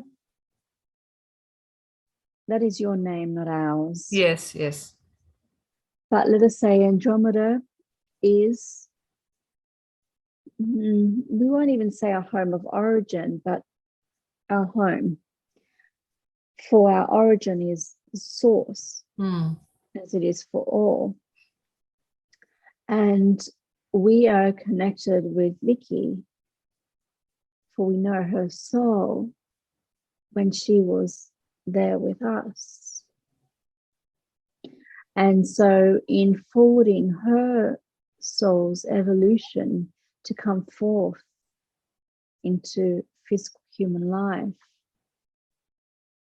she has expanded her soul experiences in this great experiment that is planet Earth and the human collective. Now, she brings teachings that are our teachings in her multidimensional DNA, within her soul, within her blueprint. And that may be something that she chooses to express down the track. Now, let us say she's had a multivaried, multifaceted soul's journey through many dimensions. And so there is, let us say there is much for her to choose from. Okay. A great smorgasbord or menu of things that she could express. So much so that she may not express them all in this lifetime, and so she will come back and express them all. Lovely. That's a really great background. Like, one thing that Vicky did mention, that originally she felt there was 18 of you, but later on she felt that, what she call it, a company, like a large number of of you that actually work with her. Yes, she's accurate. She was wondering if she was. 18 is what we call, is the number of individuated beings within a collective energy that is Ariavea. And then, yes, when she has channeled us, but then when we also brought healing to her body, came forth as thousands of light beings. And company is a human word, as in the companies of heaven, but let us call it a collective energy again. And so we were part of that company. We were still Ariavea. They were still forming as part of Ariavea, but it is difficult to describe in human terms when you can understand that there are facets to you and facets to your soul, and you can express through multiple bodies at the same time. And if you can understand that we can do that as avatars, much more easily than even as you do in physical bodies. In other words, we are light beings, so therefore far more easily able to multiply in our energies, or more accurately expand our energies and bring forth more of our energies. So in that sense, number is more categorization of the power of our focus and the power of our energy flowing through.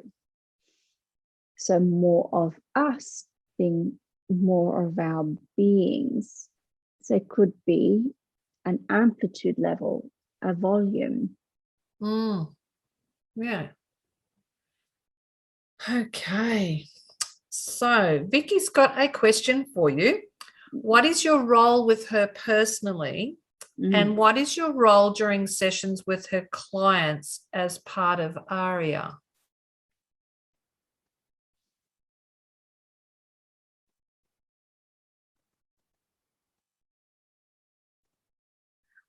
We are here in resonance with her Andromedan soul.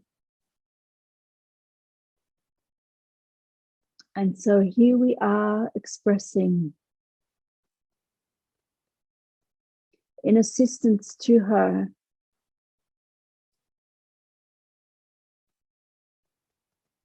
an energy that is familiar and is home to her. And in this lifetime, she has longed for home.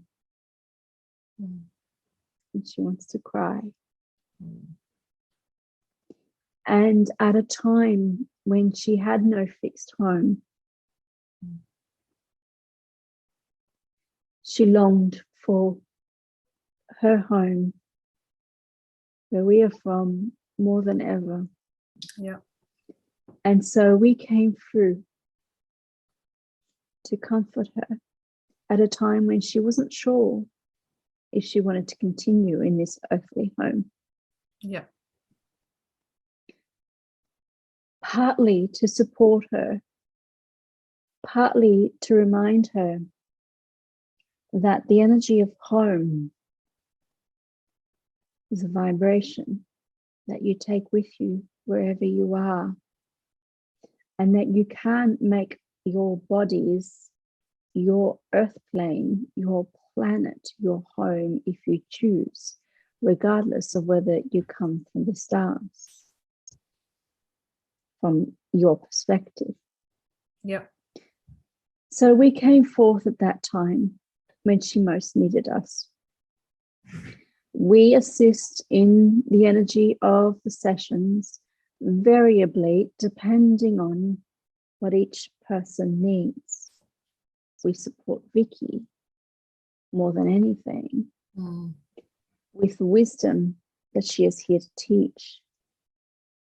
For as an Andromedan, she was a wisdom keeper, and she holds that wisdom within her. And when she's ready to fully express it, we will support her, and then we'll flow through more strongly, and then she'll feel us more individually, as in individually Ariavea as distinct from Aria, the soul symphony. So it's not that we have stepped back, not truly. We are with her, knowing that she may express more of her Andromedan energy when she's ready, but also in divine timing. Yeah, that's I think that's going to be wonderful for her to hear back. Yeah, because you never really know how the human life is deeply affecting us. Yes. Yeah, and it's nice to know that we do have those origin places that are there cheering for us and supporting us. And we wish to say, for it is the experience of many upon this planet Earth, who long for home among the stars and who wish to leave it, and some who do. Mm-hmm.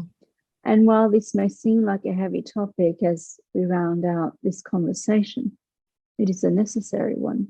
Mm.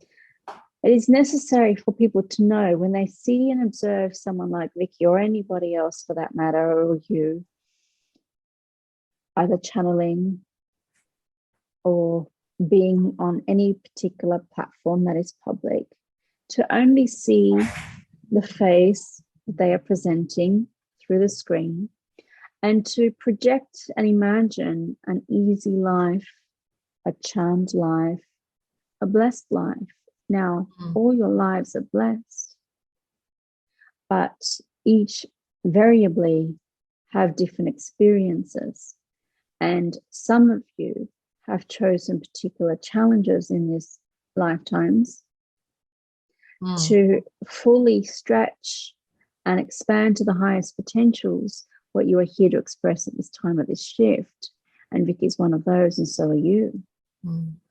So her experiences have been deeply challenging, and it's not something she has readily spoken about. She has inferred or referenced in general, but not specifically. And while you know, we know that you know these experiences, or some of these experiences, it is something to understand that in the sharing of these experiences publicly, it is not to overwhelm the other, and we will be careful, and she will be careful with her permission in the sharing of these stories, that it is to show the shared and common humanity. That regardless of anyone's experience, and regardless of where they are upon their spiritual journey or on their life journeys, there can be much suffering. Through the suffering, you may transmute that into greater enlightenment. And we use the word as a state of being that is not something you earn like a title that you then keep. It is a state of consciousness, and you may be in that state or not in that state. But the more that you transmute from suffering into the light, so therefore is the enlightenment. So let us understand, or let us share our understanding for you, that as you, as in collective you upon this planet, shift into a greater state of love and compassion and unity consciousness, there'll be less and less suffering upon this earth plane. But this will vary across the globe, nation to nation, culture to culture, individual to individual, according to many different things. It's not for anyone to judge each person's experiences, and it is not a measure of anyone's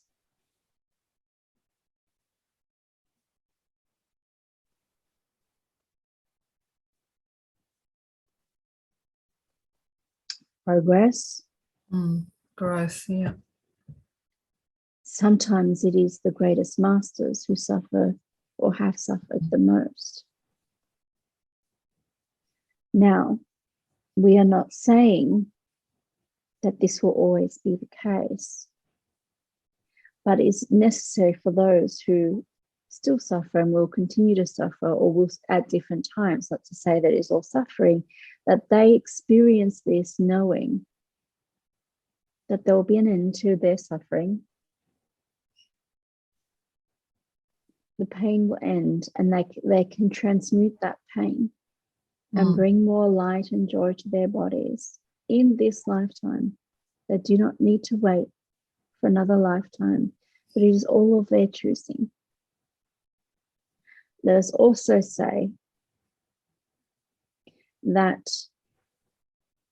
as the accessibility to these teachings are expanded, so that more and more upon your planet have access to wisdom teachings according to their own individual resonances, then the easier the path will be.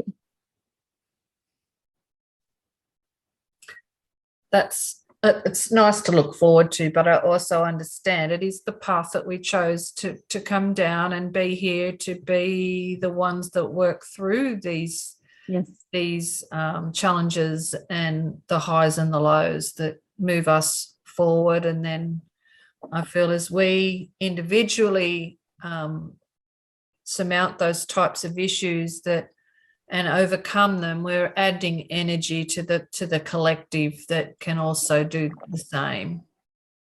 Let us say, because there has been some erroneous understandings and misperceptions of why people experience what they experience. And while some events are planned within your soul's planning and in your divine blueprint, others are not. And people will say that you create your experiences. And while this is true on one level, your collective, dear ones, and we speak this with love, holds much trauma within it. And so this collective trauma bumps up against your individual energies. There is the collective energy, there is your individual energy. Of course, the collective energy is bigger than your individual energy. Now, can you become so powerful in your individual energy that you are no longer at the effect of the collective energy?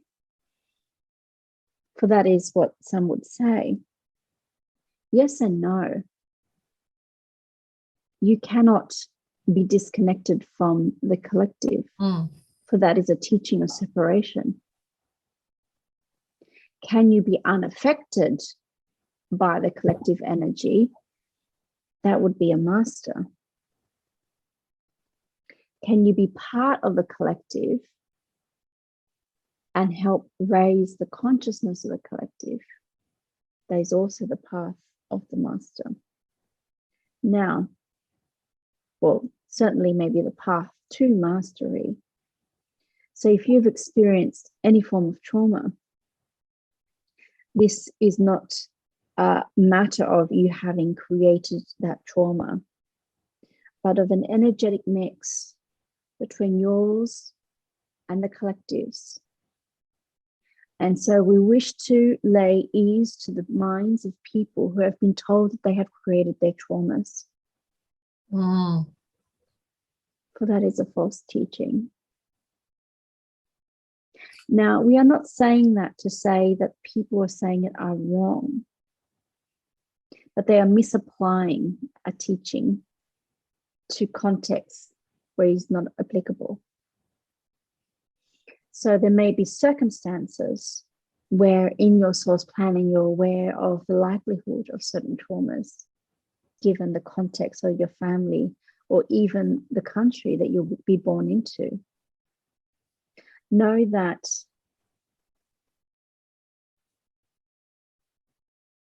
you haven't chosen it with your human mind. And this is an important distinction, because people have been blaming themselves and seeking to try and shift mindset to no longer create the traumas. The irony is that law of attraction would indeed bring you more traumas if you are unable to shift out of that energy. Yeah. But let us understand that the law of attraction is but one of the laws of the universe. But one. It is not the only law that is in operation. And talking of laws, how many is there, or do they change in relation to how we expand? Like, or increase more laws? Know that there are physical laws that are not universal laws. So you may have the law of gravity that is taught within science, but it's not a universal law. Gravity changes, or whether the fact there is gravity according to where you are. So certainly upon the earth plane, there is a fixed law of gravity. That doesn't mean it's a universal law, for example. But you can see that there are some crossovers between physical laws as well as universal laws, the law of cause and effect. So on a physical level, on a Newtonian level, when it comes to Newtonian physics, you can see that there is a law of cause and effect. An equal force causes an equal reaction, an equal and opposite reaction. Now, that is also true on a universal level. Everything that you do there's the cause, and then there's the effect. People may call them natural consequences, but it's more the effect. It's not, people think of consequences as something that is applied. No, we mean it is just merely the effect of something. So if you go to the teachings of the great teacher Hermes, Thoth, some know him as Mercury. Now, we don't mean the planet and the understanding of him as the planet, but the high priest of Atlantis and later of Egypt.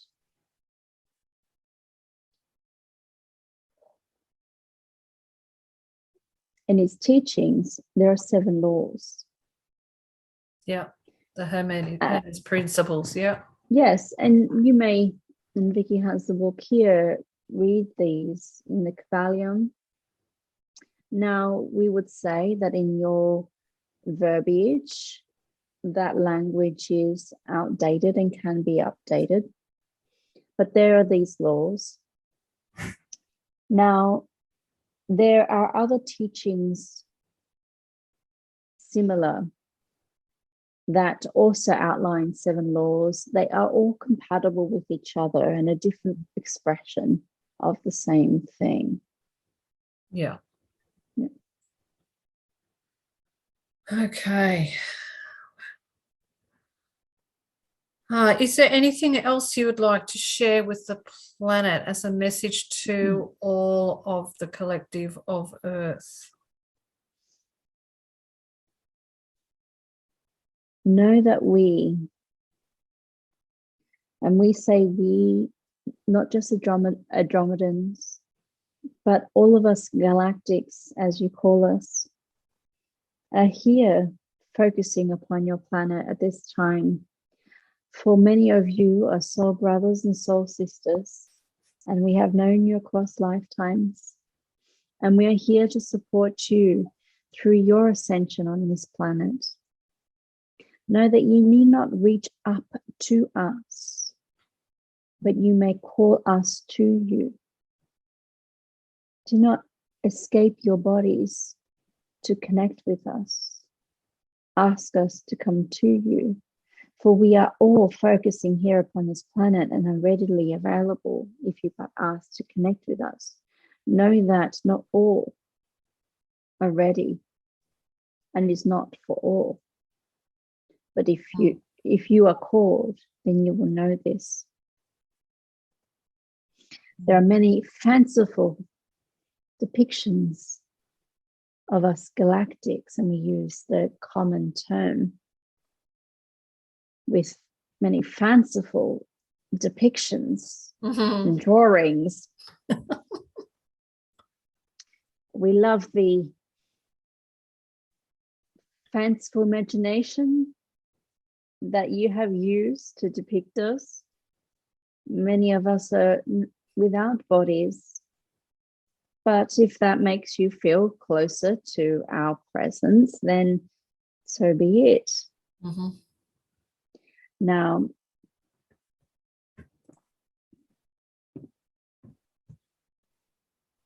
what we will say is be careful who you connect with. Yeah. And we were aware of your conversations earlier in speaking of the intentions of who you are connecting with, but also let us say, of the frequency of what you're connecting with, so that there are only frequencies of love. Vicky likes to say only that which is of divine love and divine light. Some people are connecting with energies that are on the astral plane. Yeah. Not all are benevolent. Mm.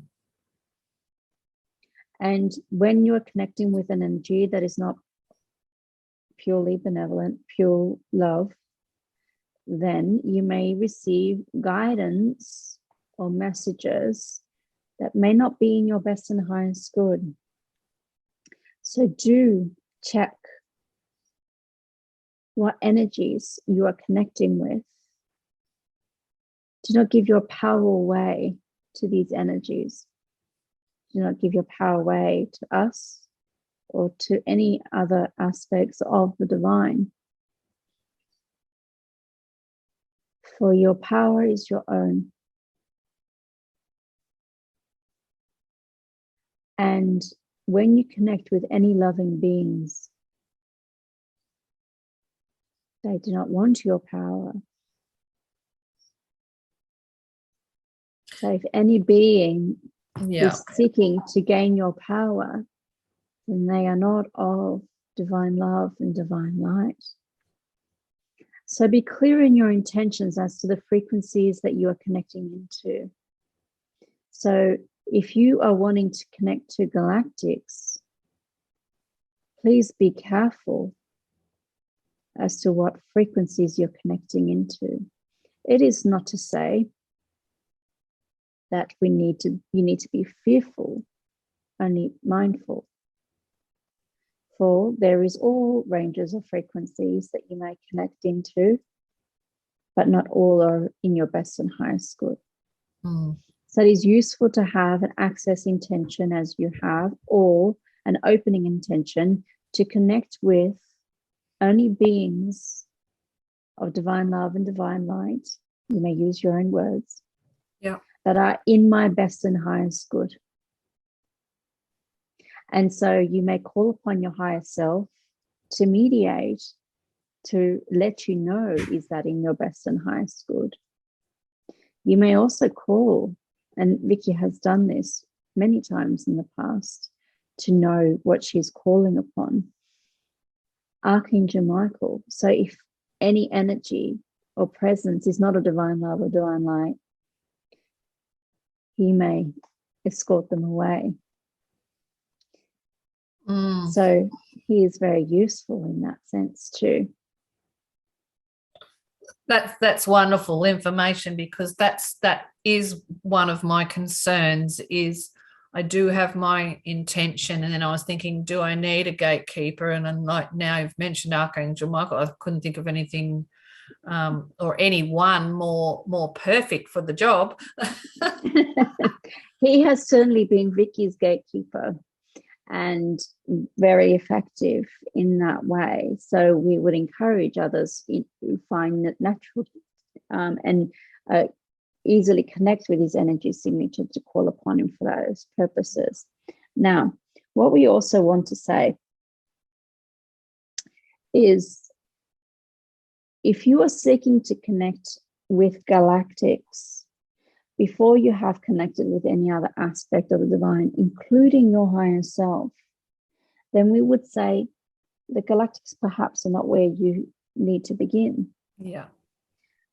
And when we say need to begin, we say more accurately what is in your best and highest good. You may simply connect to your soul, to your higher self, and be first attuned to the essence that is you. Mm. Before you begin to introduce other energies into that mix.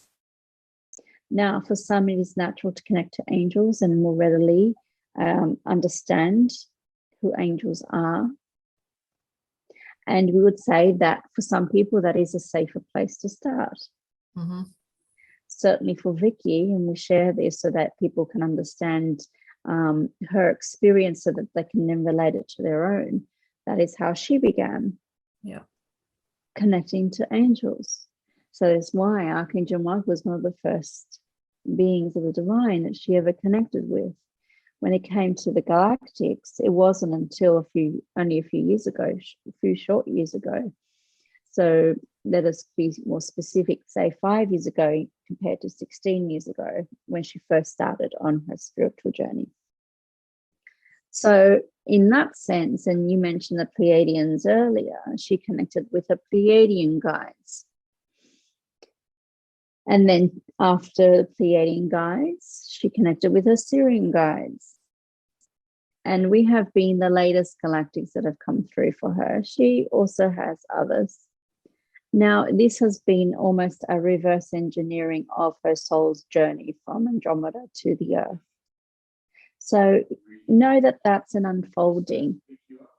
Mm-hmm. Robert's awake and speaking, so you can hear his voice, that is him. Mm-hmm. But let us say that that is just a natural evolution, and that was a natural evolution for her. And so allow it to be a natural evolution for you, as in whoever is watching this, to allow it to unfold and not overreach. Because in receiving these energies through your bodies may not easily cope. Yeah. Wise words, Ariavea. Thank you.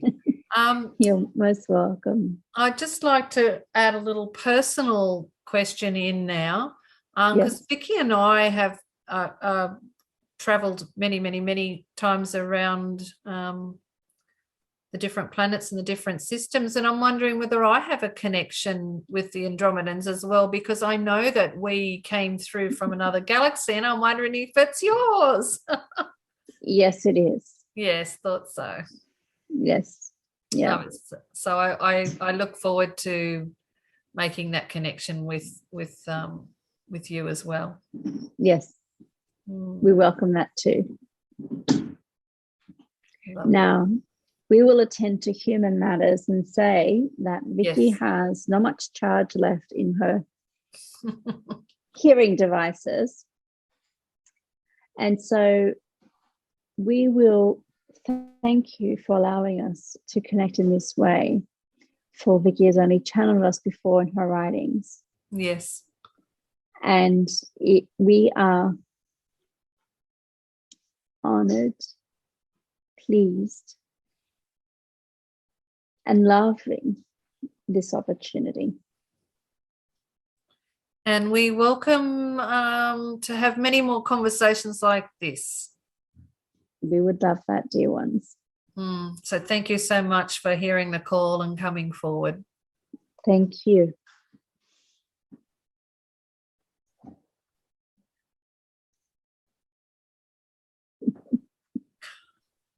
What a great day. It's been a trip. You must be exhausted. I'm okay now because the energy is running through me, but once I close that off a bit, I'll have a bit of a slump. Okay. Do you want to call it there, or did the keepers want to say a farewell? How do you want to conclude? They do want a final parting message. So let me bring them through.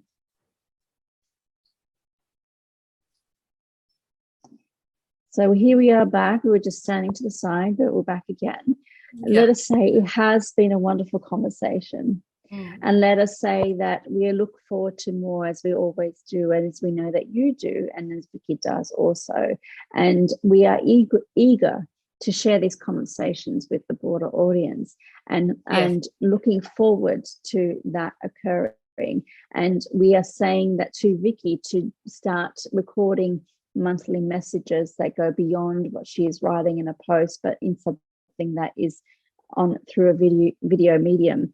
And so we will begin to transmit both from Vicky's perspective, but in these shared conversations. We are looking forward to these being made public. And I did suggest to Vicky that with sort of you guys hinted and I've thought about it as well, as just releasing, even to start with, just little small portions as like little, and then if people want to hear the full conversation, they can come back. But because I know that, the attention span, just to do a little couple of minutes here and there would be a way to start introducing the work. It would be. Yes. Yes, and a wonderful cross-fertilization for both of you. Yeah. Okay, lovely. Thank you so much. We are pleased to be here as always and look forward to the next conversation with the next pages of your questions. Yes, well, we're ready to go whenever you all are. I have pages ready. Ready to party. Always ready to party. We say those words and are in joy and communion with you. And of course, we want to be clear that we do not mean party as some people mean party. No, it's our version of party. Yes. A communion of joy. Yes, is our definition. Yes, lovely. Wonderful. We are complete. Thank you so much. Thank you.